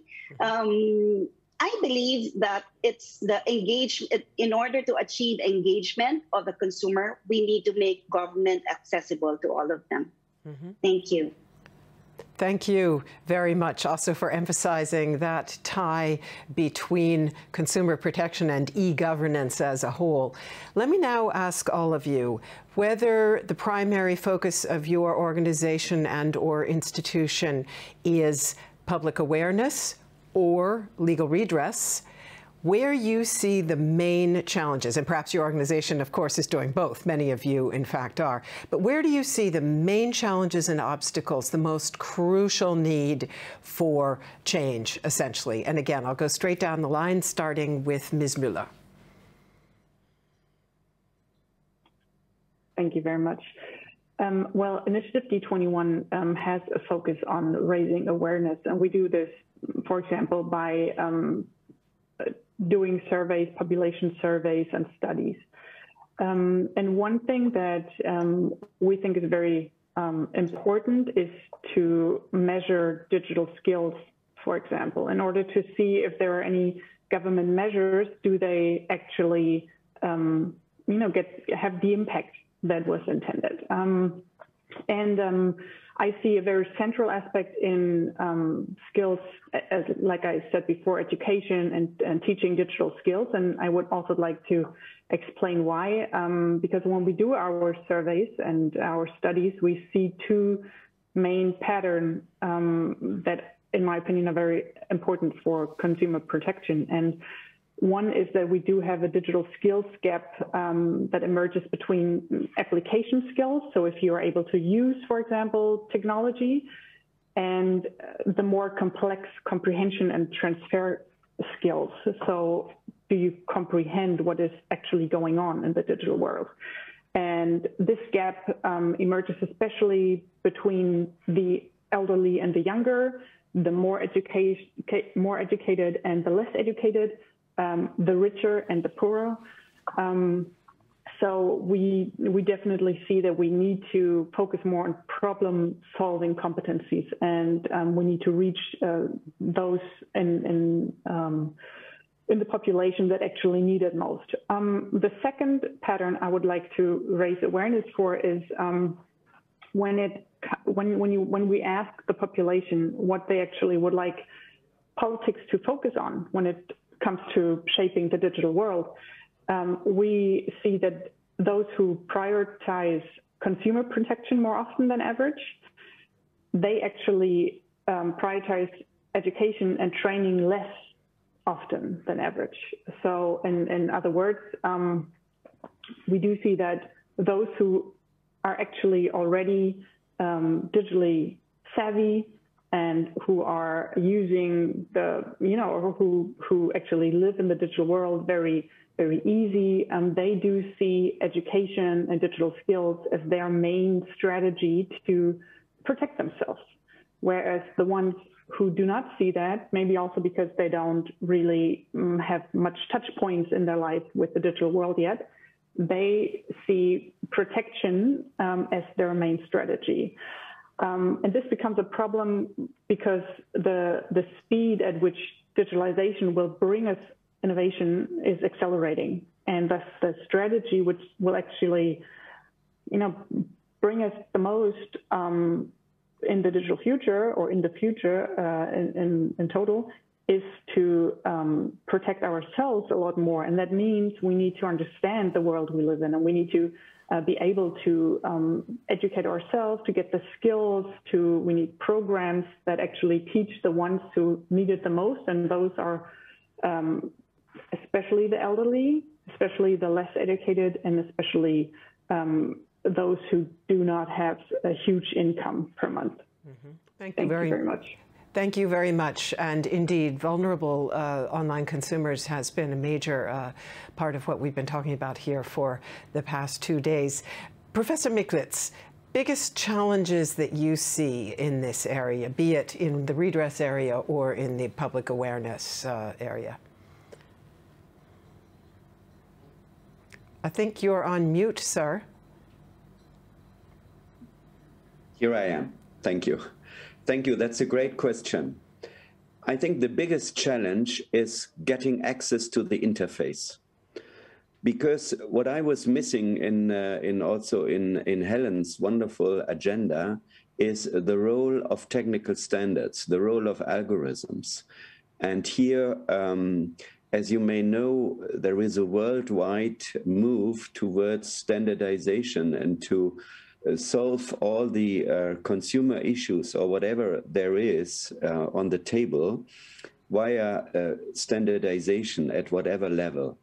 And what we need is, in a civil society perspective, is a cooperation between academic institutions and consumer organizations in order to guarantee first access to the interface, because access to the interface is a precondition to have a look into the famous black box and to understand really what's going on there and to discover who is affected, what kind of discriminations are coming on the table. And in Europe, there is currently a proposal on the table, the Digital Governance Act. And here, access of researchers to the interface is discussed, and it's channeled via national public authorities, and that is a disaster. Yeah, what's needed is access, as I said, because that is a precondition for empowering, for raising awareness, for improving enforcement. Without this access, I think we will only have a kind of a ex post risk management. Thank you. Thank you very much. Very interesting indeed. Helena Laurent. Yeah, so I will segue very much from Professor Miklitz's comments there. I would say we are going through, hopefully, a decade of vast transformation for the good, where we will find ourselves somewhere closer to the Sustainable Development Goals, where technology does great things for our society and we reduce inequality. Now, to get there, do we spend more time trying to help people understand every single change that's going on around them, from biotech to AI to, you name it, or do we spend time making sure people have access to safe technology? And making safe technology comes from, as Professor Miklitz beautifully said, the standards, the regulation, and the enforcement.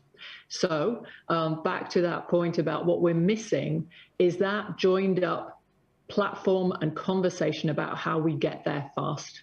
And right now we're out of kilter, we're out of balance. We need the approaches that actually put the safety mechanisms for consumers in place really rapidly. As a very sort of simple example, to add on IoT, where are the standards for safe and secure consumer IoT? There is maybe one out there, Etsy, and maybe there is some interest in taking some of the first 3 clauses about security.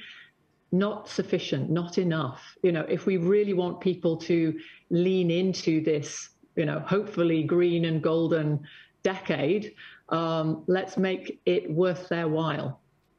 Thank you very much. And again, a link also back there to Ms. Müller's comments, and I'm going to go back to her in a moment for a response to that. But first, let me get the point of view on challenges from our ASEAN participants. Vanan, Samaraja, what do you see as the main challenges in terms of the work that you're doing? Where do you see the biggest gaps or needs for change? One thing, when you said the primary focus whether it should be a public awareness or redress mechanism. I think both plays important role. Without public complaint or redress, you won't have data and statistics for you to go and do public awareness and so on. For us, you need valid data and statistics so that you can justify that to consumers out there.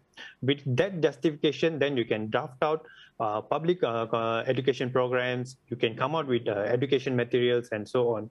And with that also, you can lobby to the government, the relevant authority and relevant enforcement unit to go down and check, do proper enforcement and so on. Yeah. Thank you very much. Ruth Costello? Challenges? Oh, yeah. Yes, thank you. This is now the new normal. Internet shopping, online retail shopping is already a new normal. And we understand that this is going to be like this for the next many years. But it's a big challenge for the Department of Trade and Industry, especially on products that are bought from international platforms coming from other countries, products that are under the mandatory certification scheme of the Department of Trade and Industry, where these products need to be certified before they can come into the Philippine market. It's a challenge for us now that online shopping is prevalent and is very popular, and a lot of products coming into the Philippines under the mandatory certification scheme are not certified. And of course, the government has no way of checking these products. We have tried talking to the international platforms, and we hope that we can get a corrective mechanism from them. We are also very much aware of false or inaccurate information coming out in social media especially. And then there are also unfair commercial practices by sellers or businesses. And then the online payment security is also a challenge. We educate consumers on choosing the correct payment gateway so that they will not be defrauded by the sellers. Data protection and privacy is also an issue in the Philippines. Even online lending now, Filipinos would resort to online lending and then disclosing information to whoever it is on the other side, and then scattering their personal information in cyberspace. Dispute resolution is also an issue. And of course, the cross-border dispute resolution, which we really hope that the ACCP will be able to address in the future. Thank you very much. I would like to now talk a little bit about the role of specific stakeholders, and we're going to come a little bit later then to how they need to join up their efforts. But I'd like to first of all sort of highlight the role of specific stakeholders. But I'm going to start with Lena Sophie Müller anyway, but I am going to start by just asking you to respond a bit to Helena Laurent, because I think I may have seen attention in your two last statements, but perhaps you can resolve it or also not. The point being that you had talked about the need to educate and empower, because in fact the technology is moving so fast that ensuring protective standards may mean we're always racing to catch up with technology that is moving ahead. So Helena Laurent, in a sense, I think, put it the other way around, saying because the technology moves so fast, it's so important to have those standardized protective frameworks in place. Could you comment on that? Sure. I think we highlighted different aspects, which are both important. So what I was referring to are our survey about the population, and I was referring to basic skills, which I probably did not make clear enough. But so what we're referring to is the EU Digital Competency Framework for citizens. So it's actually the skills you need to handle your everyday life and your work. So not specialist competency, which you would, for example, need to implement artificial intelligence in your business or create applications. For that, you of course need a lot more and deeper competencies in order to not make or not run into the problems that Mr. Miklis was referring to, for example, bias, discrimination, and all that. And if you want to address that, I think then what Mrs. Laurent said is very important, because then it comes to the responsibility of politicians and of company leaders and industry leaders to actually address their digital responsibility in, for example, the way they create products, the way they use standards, and politicians to actually also work on an international level and make sure that, for example, protection and consumer rights find influence in the standardization process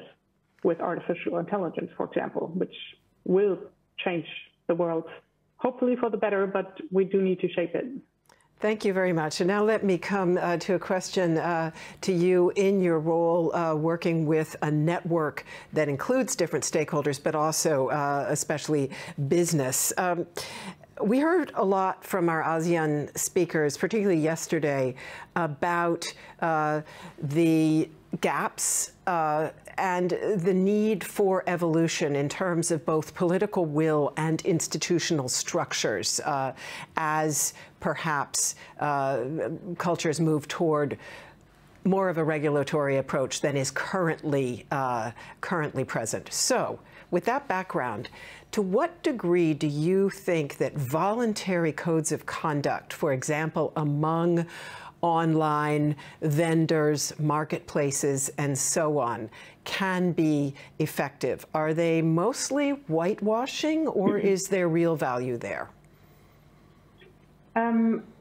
It depends on how you implement them. And I would also say that regulations itself is not going to solve the problem, and the self-regulation itself will not solve the problem either. But we do have the following problem. We have a world which has a technology which is accelerating so super fast that makes it very difficult for politicians, especially, you know, if you have to find solutions on international levels, to define what they actually want to regulate. Take artificial intelligence, for example. You have so many different use cases. For example, you can use it in your supermarket, you know, to control what's been taken out of the shelves. We use it in our smartphones, but you can also use it for surveillance and all that. So that makes it very difficult to regulate it. And so there is a gap, a vacuum of which is not really regulated. And here comes self-regulation into place. It does not mean that that this is the way we're gonna regulate in the future. We're just gonna let companies decide where they self-regulate. But in a specific fields right now, we cannot regulate because we cannot really grasp the topic. So it is a lot better to self-regulate than to have nothing.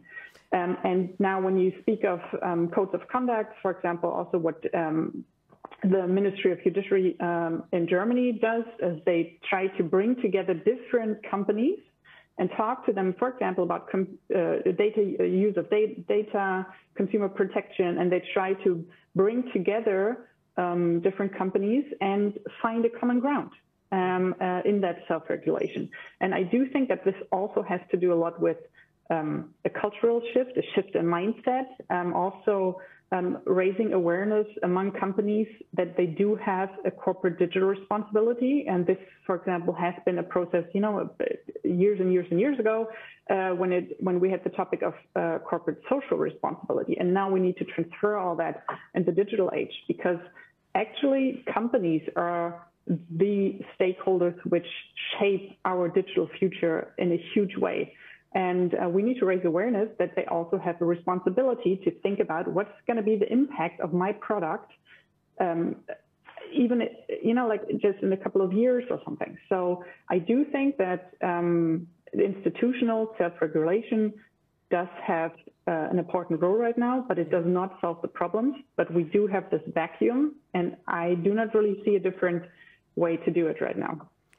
Of course, what we've also seen here in Germany in an area like supply chain sustainability, which of course is also relevant for many consumers, is First of all, as you talk about getting companies together, asking for codes of conduct and a voluntary approach, but making clear that there will be regulation if, in fact, there's not enough action. And that in fact, then came to pass, didn't it? Let me go now to Professor Miklitz and to Ruth Costello to essentially get your points of view on the same question, because we've talked a lot about the balance between education empowerment, education/empowerment on the one hand, self-regulation on the other, but the need in some areas for clear regulation by authorities. So first of all, to Professor Miklitz, what would you say are the key areas where you do see that need, where we do need to press ahead with regulation?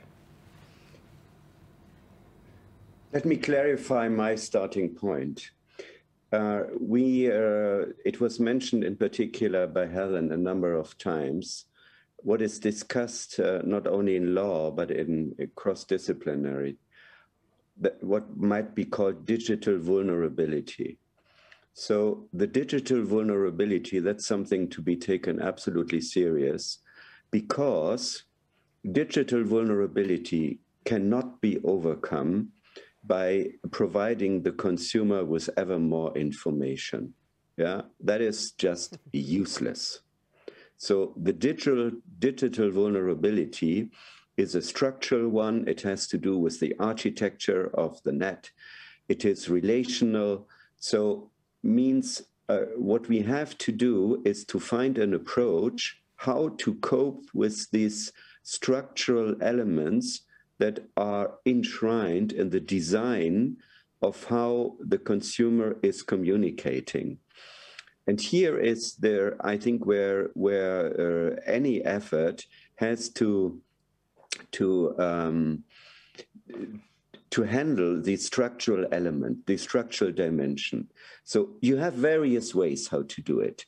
The first thing is this idea, again, to repeat it, what the European Commission is currently doing, what you find in all sorts of international documents, is ever more information. It's useless. Let me be very blunt on this.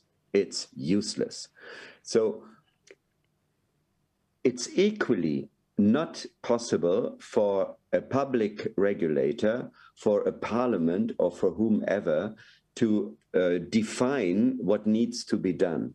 So that can only be done jointly, means the public authorities have to set a normative framework in a broad sense, but this framework has to be filled. And it can only be filled by bringing the, as has been said by others, by bringing companies in, by bringing the competence in from the companies.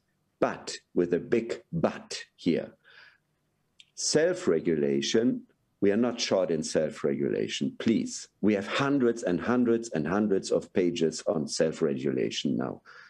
And what is the effect of this? We don't know. Yeah? Is it only washing your hands? So what's needed in self-regulation is to involve civil society organizations. Yeah? Without the involvement of civil society organizations in the development, whatever it might be, technical standards, codes of conducts, yeah, consumer organizations, as we are talking about consumers here, must be involved. And there must be a mechanism of surveillance, of compliance and monitoring. If there is no such monitoring, that can be done in various ways. The internet offers wonderful new opportunities to do this, but we have to move forward when we discuss a regulatory approach. To sum it up, the key question is the structural element. The regulator cannot solve it, at least not the public ones. It can only be done in cooperation with industry and in cooperation with the civil society organizations. Thank you very much. And let me go now, before I come to the two consumer organizations, civil society organizations, let me go to Ruth Costello and get that government perspective on regulation. And perhaps to start out, do you see an evolution in thinking within your region in regard to the need for regulation? And what would you consider to be the first areas where it would be imperative to enact more detailed regulatory structures?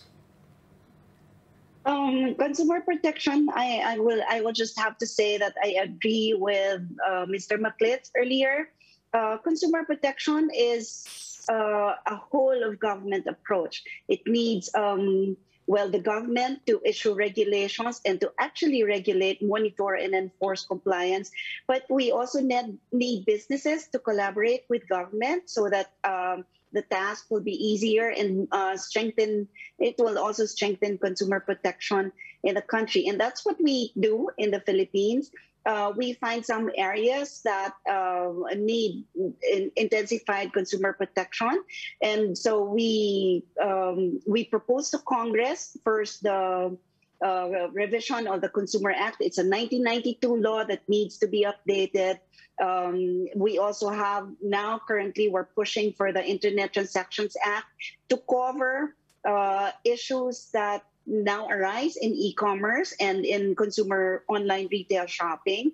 There are certain areas that we need to address, especially the right now in the Internet Transactions Act, we have the data registry or the registry of businesses so that it'll be easier for government to be able to reach the merchants or the online merchants for consumer protection in case that there is any need to do that.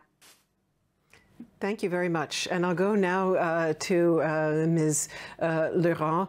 And, you know, when we talk about digital inequalities, this is, of course, a problem within societies and then also internationally. And one of your slides made that point, showing us the different level of protection, I believe it was, that we see in many rich countries compared to poorer ones. And I wanted to ask you, as part of the answer about the role of consumer organizations and civil society, whether that's being driven top-down or bottom-up, that kind of a difference between wealthier countries and less wealthy countries. Is this because more informed consumers are demanding changes, or is it also coming from the top? I think if I understand your question, what's interesting to me is when we have conversations amongst civil society from across the world, you will find a very significant call for change from low-income, emerging economies, because they are experiencing this right now just as much.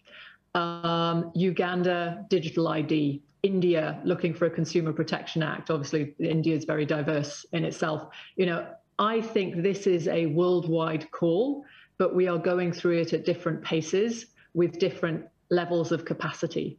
And what we need is to keep that in lockstep somehow and create the space for that to happen, or otherwise we will increase the inequalities that we already are suffering from. This is something where, you know, global companies or global business models, more importantly, are in place in all over the world. Trying to answer your question, I think the need for change and the perception of the need for change is there at whatever level. The capacity and the support for change and the ability to get into processes where there's a place to learn and speak and act together is very limited right now. And that's the thing that we need to create. And can you just say briefly one more word about where you see the absolute central role of organizations like your own? Is it in this dialogue with other consumer organizations from other cultures, or what would you say is the crucial piece that you bring to this? I think it's the connection with consumers based on their rights. So thinking constantly and providing that constant feedback and voice of what do I and what do we look for in a fair and safe and sustainable marketplace in a time where we are going through exceptional change and where we have almost impossible goals that we have to meet. Keeping that involvement, but also increasing agency. What I loved in what Lena Sophie said is, how do we get people engaged in a different way? The model of the marketplace has perhaps needs to change in the extent to which we have agency in our marketplace and control over our own data, control over the way in which the marketplace is moving. And so I think it's those two pieces that civil society can provide. It's also important that civil society needs to learn and change itself. That's a great conversation that's going on right now. How do you work with business when you speak such different languages? How do we make sure that we are on top of the latest digital changes?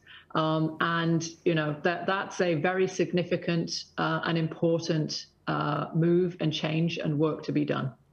Sarah Vanan Thambiraja, may I ask you also to comment on the evolution of attitudes on the part of citizens, because we heard, Helena just touched on it, and we heard a very interesting input earlier from our Indonesian speaker, Melvin Sumapung. I don't know if you were following that discussion, but he talked about the fact that in Indonesia, they are seeing more interest now on the part of consumers to really fight for redress. He said perhaps attitudes in this culture in the past might have been more about societal harmonization, being part of the collective, but that there's an increasing sense on many people's parts about individual rights. Would you say that's true in Malaysia as well?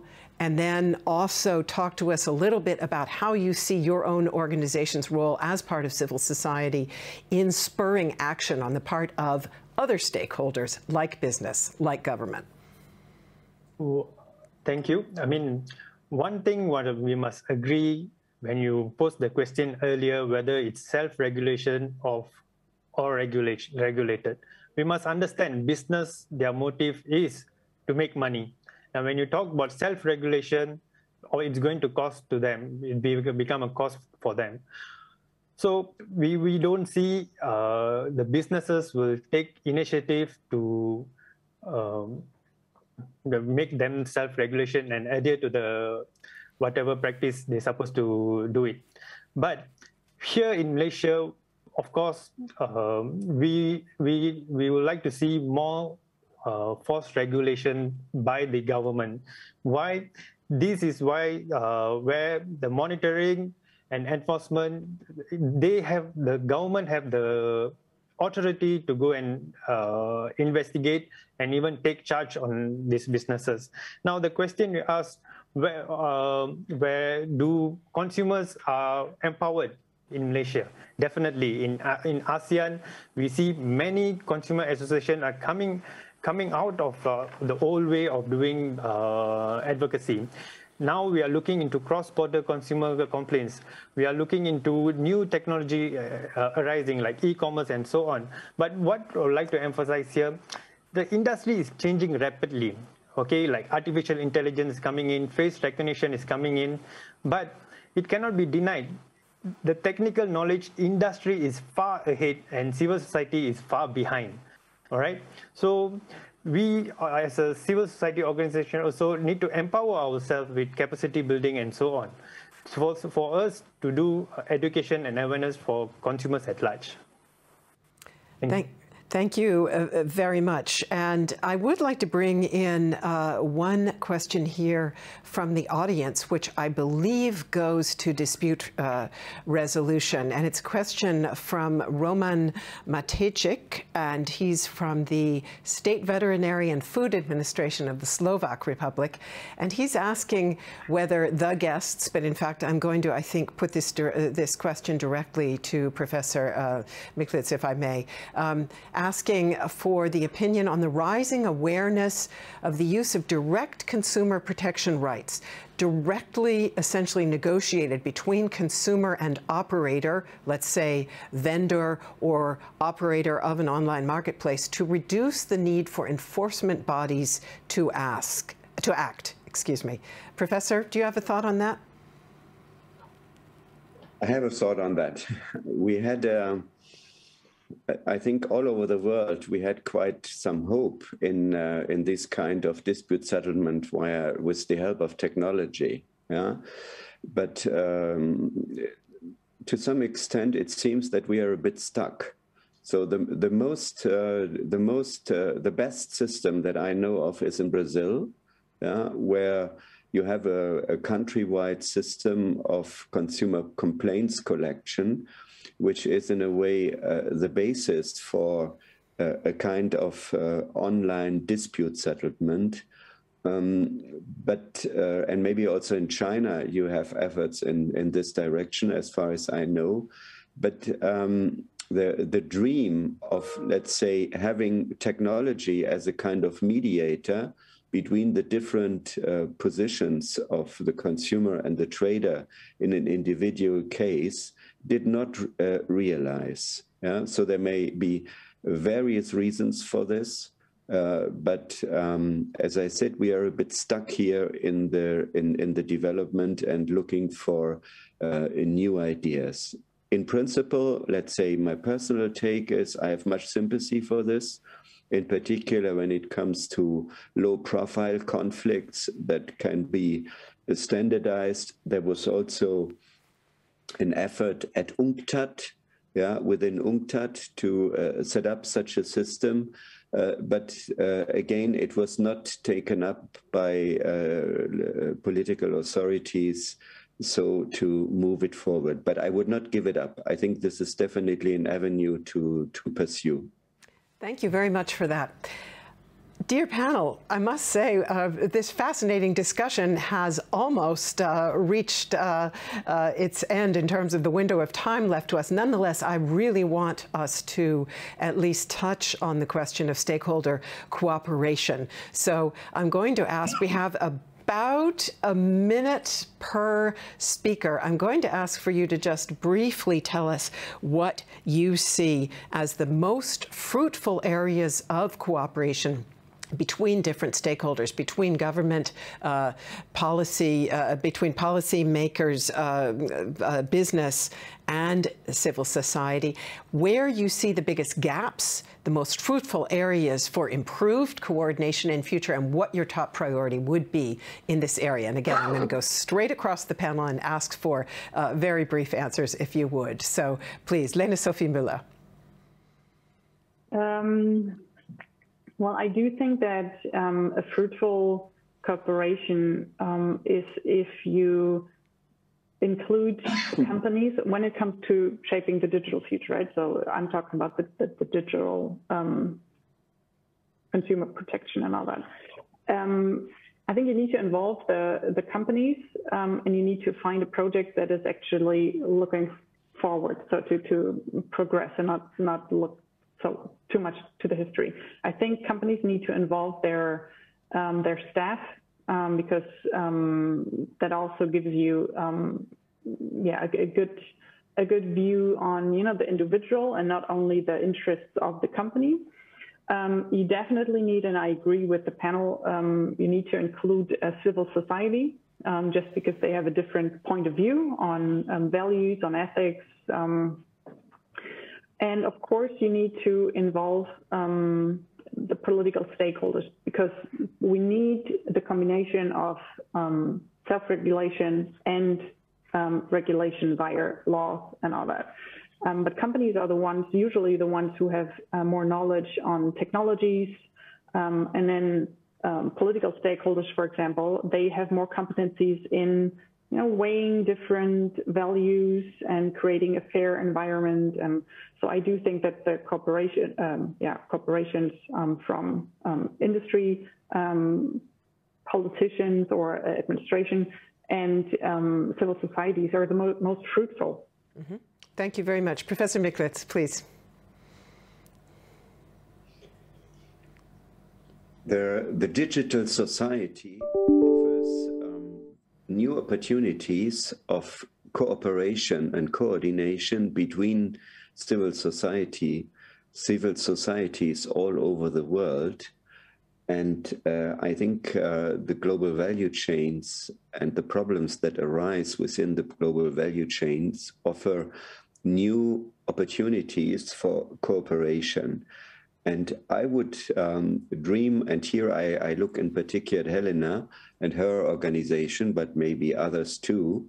I think what we need is a kind of a guidebook, on a rule book on how to organize resistance in civil society and organize countervailing power over the internet in concrete circumstances. Yeah, I think this is a field where I see a lot of potential that is not really exhausted, and where we are still at the very beginning of discovering the opportunities that this offers. But this is a new form of countervailing power. We cannot compare it to the 1960s when it was discussed in the US by Galbraith. That's not what I mean. I mean really this new forms that are ad hoc opportunities with a loose institutional framework and participants that can join in with whatever capacity. That requires a new framework. Yeah, so that's what I would like to stress. Thank you. Thank you very much. Very interesting indeed. Mrs. Laurent. I was taking notes there. Thank you. So first, thank you to the organizers for setting up this opportunity for discussion. I do think we will see a very different marketplace in the future. I think one idea for the group is, let's take some of the key areas we need to change: food, finance, energy. We know collectively we need to make that move forward, and we need to take every tool at our disposal now and use them so that we get there in a way that's fair for all of us and safe, and we're in a different position. Can we take one of those areas and really use that, apply all of our knowledge and build towards those goals? That's the sort of approach I would take. I think so frequently also the digital and the sustainability conversations are siloed as much as anything else, and that is going to be to our detriment too. Thank you.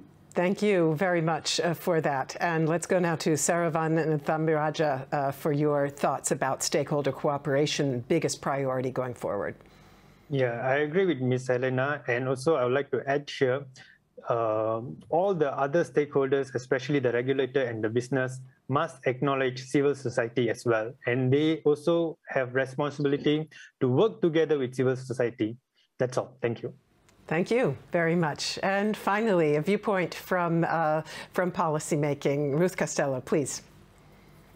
Yes, as a government agency involved in consumer protection, we formulate and develop policies that will directly affect the consumers. And it's very important for us to get the stakeholders' position, whether it's a consumer, a business group, or the academe or other government agencies. We conduct public consultations or focus group discussions so that we can obtain the positions or inputs of these stakeholders. It's also very important that Congress of the Philippines, when they tackle bills on consumer protection or those that directly involve the consumer, they also solicit inputs from consumer protection agencies, business entities, business organizations, and other consumer groups. So the engagement of the public sector is very important in the formulation of laws involving consumer protection. And the gap that I would see is when the private sector, whether it's business or the academe or consumer organizations, do not send us their inputs, and then we are forced to promulgate policies or laws without their inputs. And then so later on, they will question the policies that we promulgate. Thank you very, very much to all of our speakers for this very thought-provoking, very wide-ranging discussion. I think you've given all of us a lot to think about in this area. And we have now come to the end of our window for the panel. Unfortunately, a question or two did come in from the audience that we didn't have time to get to.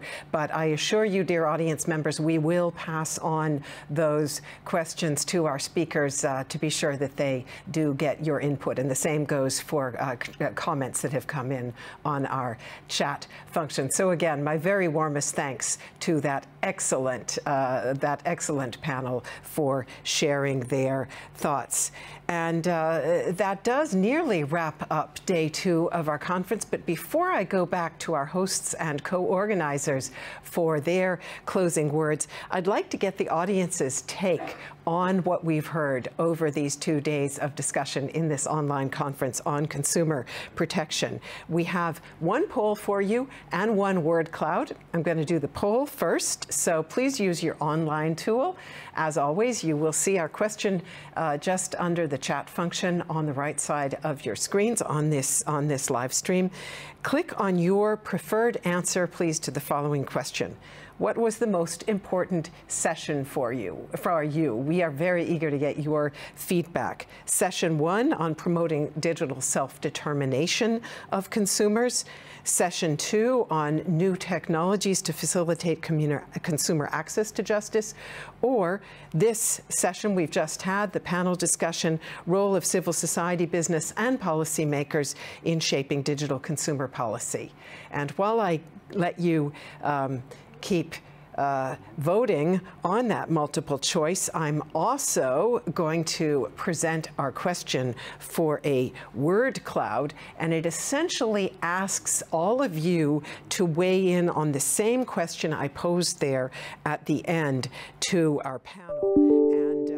And that question was also a question about everybody's top priority in terms of stakeholder cooperation. And the question is this: what is your top priority topic for future cooperation on consumer protection? And in this case, dear ladies and gentlemen, you can simply type a word into the chat window, again, on the right side of your screens, and that will slowly begin to form a word cloud. So while that word cloud is forming, I wonder if we can, well, actually, let's just keep letting this play out, because it looks like we've already got quite a few entries there.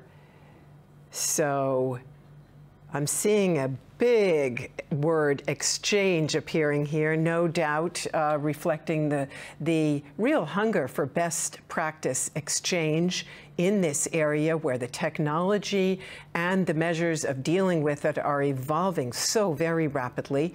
Then I'm also seeing international cooperation, again, something that we've talked about it again and again.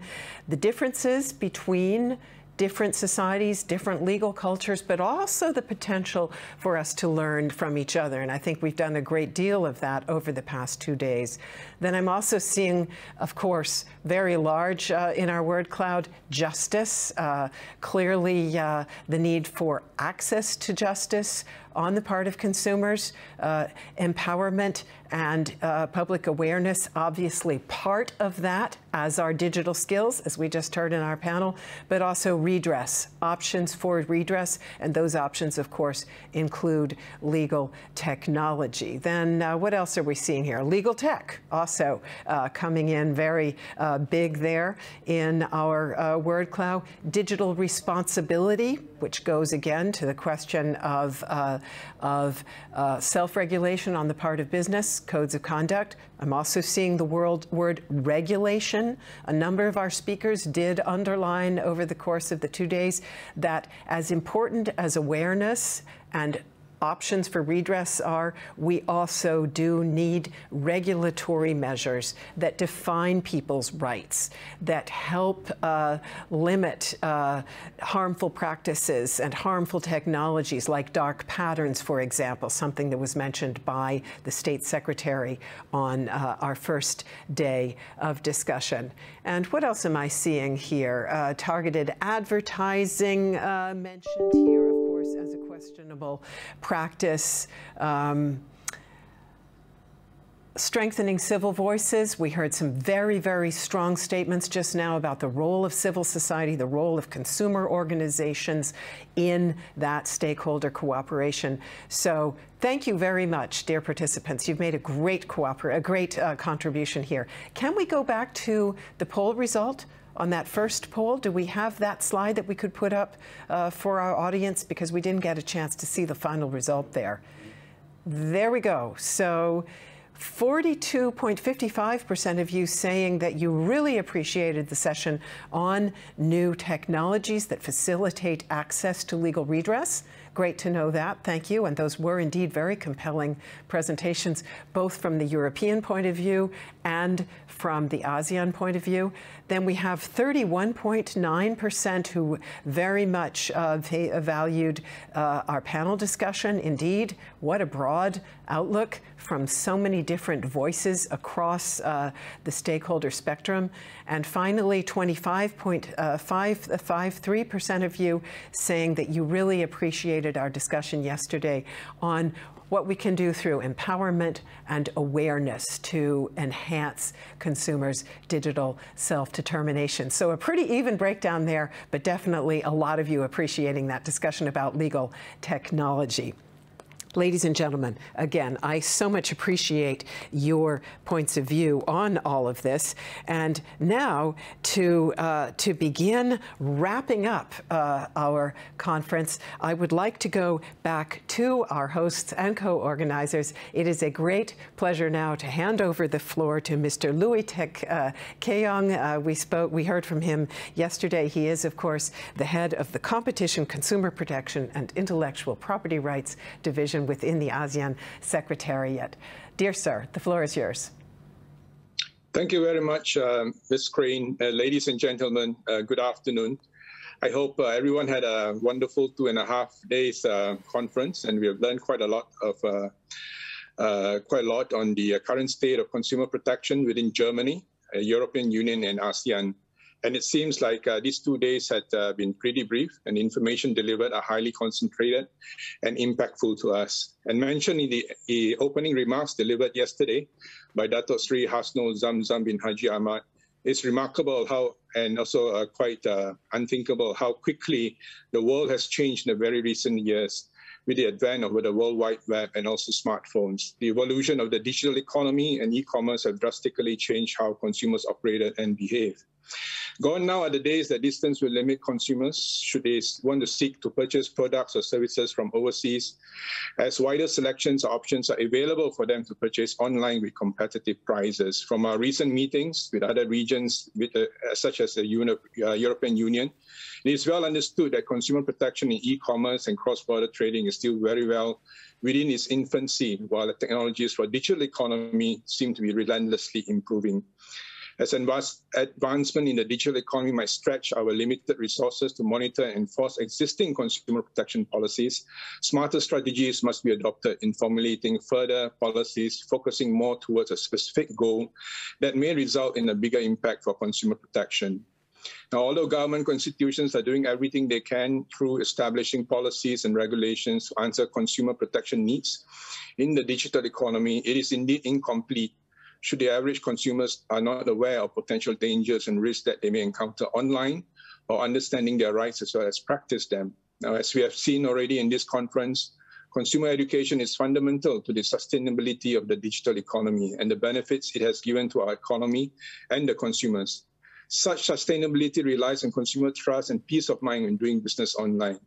If such trust would disappear, one can only imagine the negative impact it would cause to all of us. I'm, for one, very grateful that we are able to take examples from existing experiences from our speakers and panelists today, who brought fresh and unique perspectives on the issue at hand. Some are tried and tested, Others are experimental. As I've mentioned before, one of the key deliverables within the ASEAN Strategic Action Plan, or the ASAP-CP, is the e-commerce guidelines. The topics that were discussed here would be invaluable towards the formulation and creation of this guideline for ASEAN. This guideline is without a doubt a very important deliverable for the ACCP, as it may carry over towards many years ahead. And I hope that this guideline will establish a benchmark for ASEAN online businesses and allow us to become capable and trusted, to have trusted online businesses in the world. Before I end my remarks, I would like to thank once again Dato Sri Haji Hasnul Zamzam bin Haji Ahmad for his time and also providing his very warm remarks at the start of the conference. I'd also like to thank Mr. Christian Castro, the State Secretary of the BMJ, for his keynote speech on the first day, as well as the rest of the colleagues from BMJV for their support in co-organizing this conference, the ACCP and the ASEAN Secretariat. I look forward for the many more activities in the future with you, and I have no doubt that it will benefit us in the long run. I would like to thank Ms. Juliana Niktas Siswartono from the Atma Jaya Catholic University for her excellent presentation on consumer risk in evolving digital landscape in ASEAN, giving us a deeper yet academic perspective and insight of the current and future challenges we all may face for e-commerce in ASEAN. I'm sure that we'll cross many paths with you, most likely on future conferences and projects to tackle these issues. I'd like to thank Ms. Monika Schneidger from Ludwig Maximilian University of Munich with a presentation on demands against online trickery, consumer protection rules for online markets. Mr. Klaus Müller from the Board of Federation of German Consumer Organization, or BV, on his presentation on activities of civil society or consumer centers that contribute to empowerment. Dr. Vimorat Wim Teria Pirom from the Office of the Consumer Protection Board, or OCPB, Thailand, on a presentation on digital literacy and on vulnerable consumers. Mr. Christian Torren from Cons Policy Institute, giving us a deeper and professional insights on consumer enabling technologies. Mr. Muhammad Hazman bin Haji Alim for the impressive consumer enabling technology from Brunei Darussalam. Thank you also for Ms. Alicia Ander, Chair of the Board of Legal Tech Deutschland, and Mr. Melvin Sumapong, CEO of Justika Hukum Online Indonesia. Both have presented a very comprehensive view and insight on legal tech, which I firmly believe will have a key role towards the future of online consumer protection, especially cross-border trade as well as any disputes. For the panel discussion today, I'd like to thank the panelists, Ms. Lena Sophie Müller from D21 Germany, Mr. Hans Wolfgang Mixklitz from the European University Institute, Ms. Helena Larong from Consumers International, Mr. Saravanan Tambiraja from the Federation of Malaysia Consumer Association, and Ms. Ruth Castello, Undersecretary for the Department of Trade and Industry of the Philippines. All have shown and brought to the discussion some very interesting but important insights on how policymaking and regulations would be incomplete should your average consumers not practice their rights or be aware or know how to practice their rights when a dispute comes to light. I'd also like to mention and thank colleagues from the GIZ, Ms. Zita Zempel, Mr. Agus Chatur Arianto Putro, Ms. Caroline Pratama, and Ms. Ali Hayu Shafira Wahyu Putri in their assistance to coordinate the BMJV and the ACCP for the conference and their continued support towards the ACCP and the Protect project. A big thank you to the ACCP, the ACCEC, and ACAN, Association and Consumer Association Network, members and their invited guests and stakeholders present here today who has not lost sight of the important work we are doing for a better consumer protection and digital economy for the citizens of ASEAN. A special thanks as well to Ms. Melinda Crane, as Dr. Crane, for her excellent moderation and doing so in a very professional way. And lastly, I'd like to thank all the audience and members here today who has taken their time to join, learn, and also participate in the discussion of the topics we have talked about in this conference. I hope that everyone here has benefited greatly from the knowledge and discussion received, and hope that together we can achieve a more advanced yet secure economic cooperation through digital economy and e-commerce. That is all from me. Thank you very much. Back to you again, Ms. Crane. Mr. Lui Tek Keong, thank you very much for those very kind words and for the ASEAN Secretariat's extremely valuable support for this truly, truly enlightening exchange on the subject of consumer protection in the digital age. I would like now to go to our host here in Germany, the State Secretary in Germany's Federal Ministry of Justice and Consumer Protection, Christian Kastrup, for his closing thoughts. The floor is yours.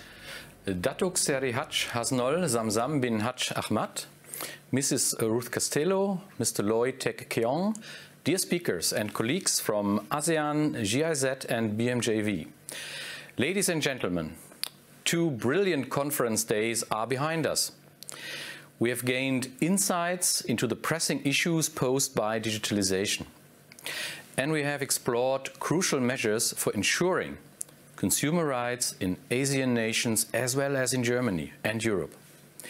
Firstly, let me say that I am delighted that we have made this conference happen, together with the Association of Southeast Asian Nations and the support of the German Corporation for International Cooperation.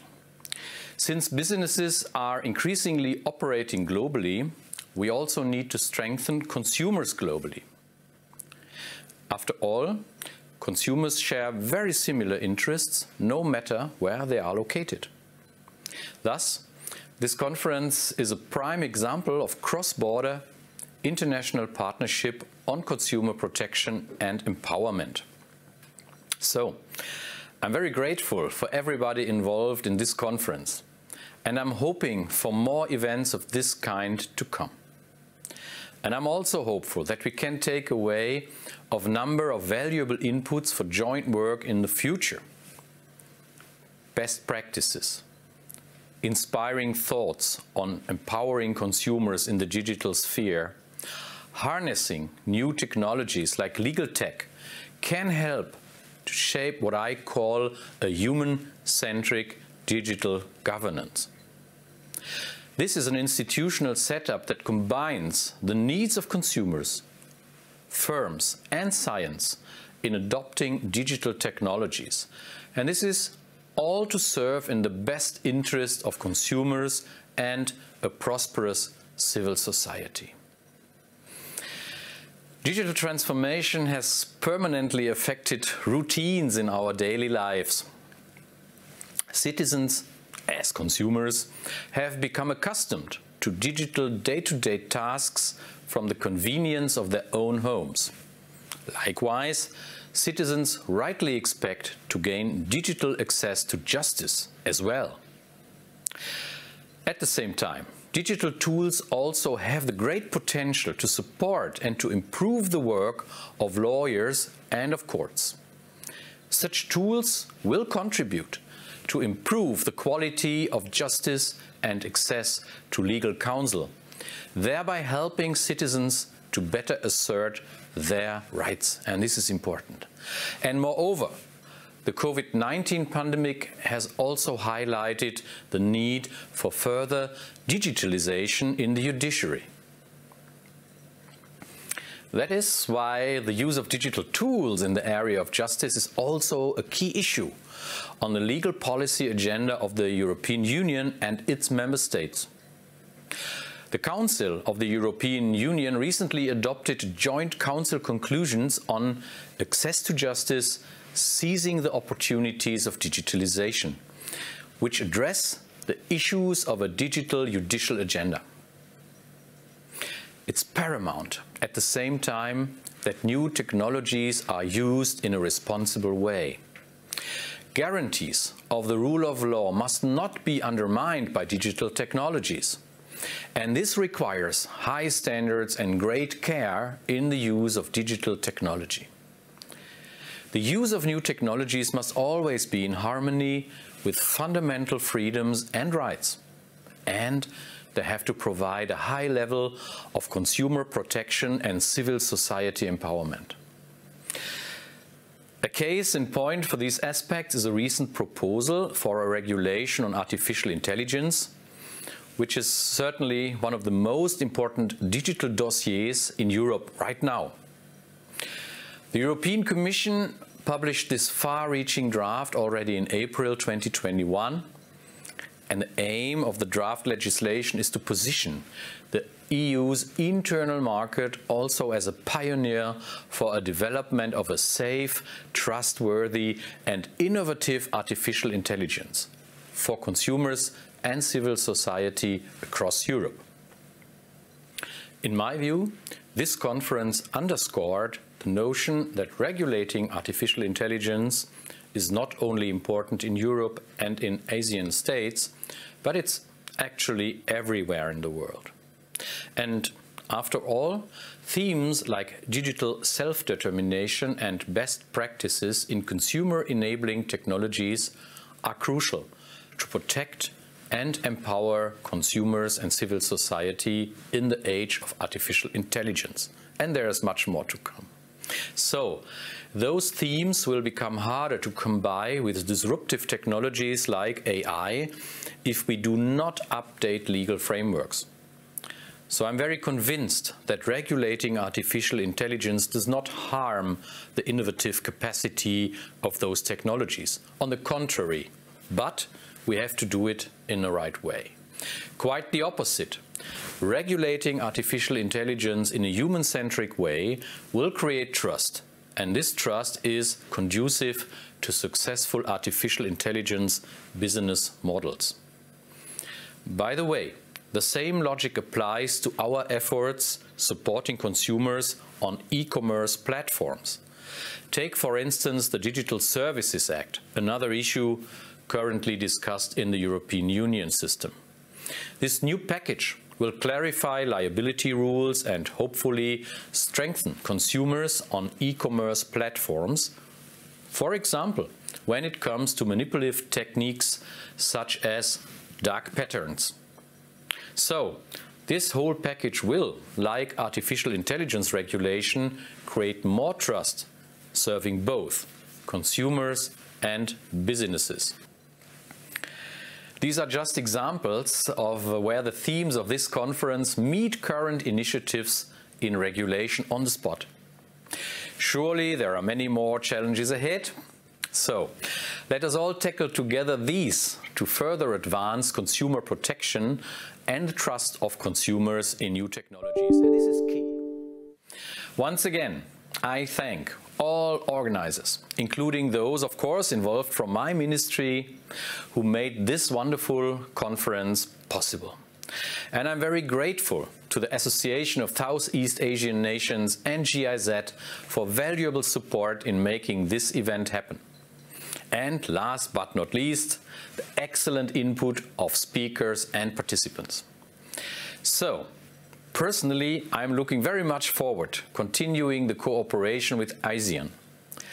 I am very confident that we will be able to build on these important consumer policy issues in the future. Surely, one day, we will and should be continuing these discussions in person.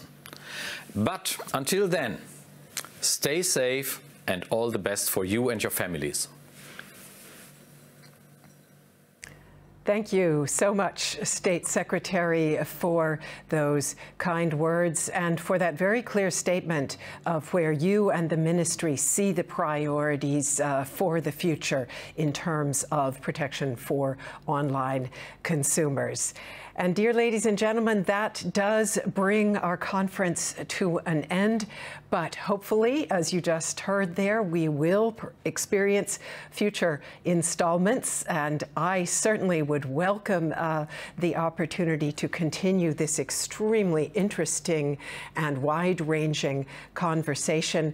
In our word cloud earlier, we saw that, that phrase international exchange coming in very big in terms of what many of you see as the priority. And certainly the exchange here over the past 2 days has been very international. We've had 46 different countries registered amongst the participants, with a pretty even balance between Asia, Europe, and other regions of the world. So that is truly remarkable in and of itself. I'd like to thank the hosts and organizers once again for making this exchange possible. I'd like to thank all of our speakers for their very, very important and interesting inputs. And I'd like to thank you, dear audience, for your attention during these very intensive sessions, and also for your contributions in the way of questions and comments. Stay safe, stay healthy, and I do hope that our paths will cross again in future. Until then, goodbye.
you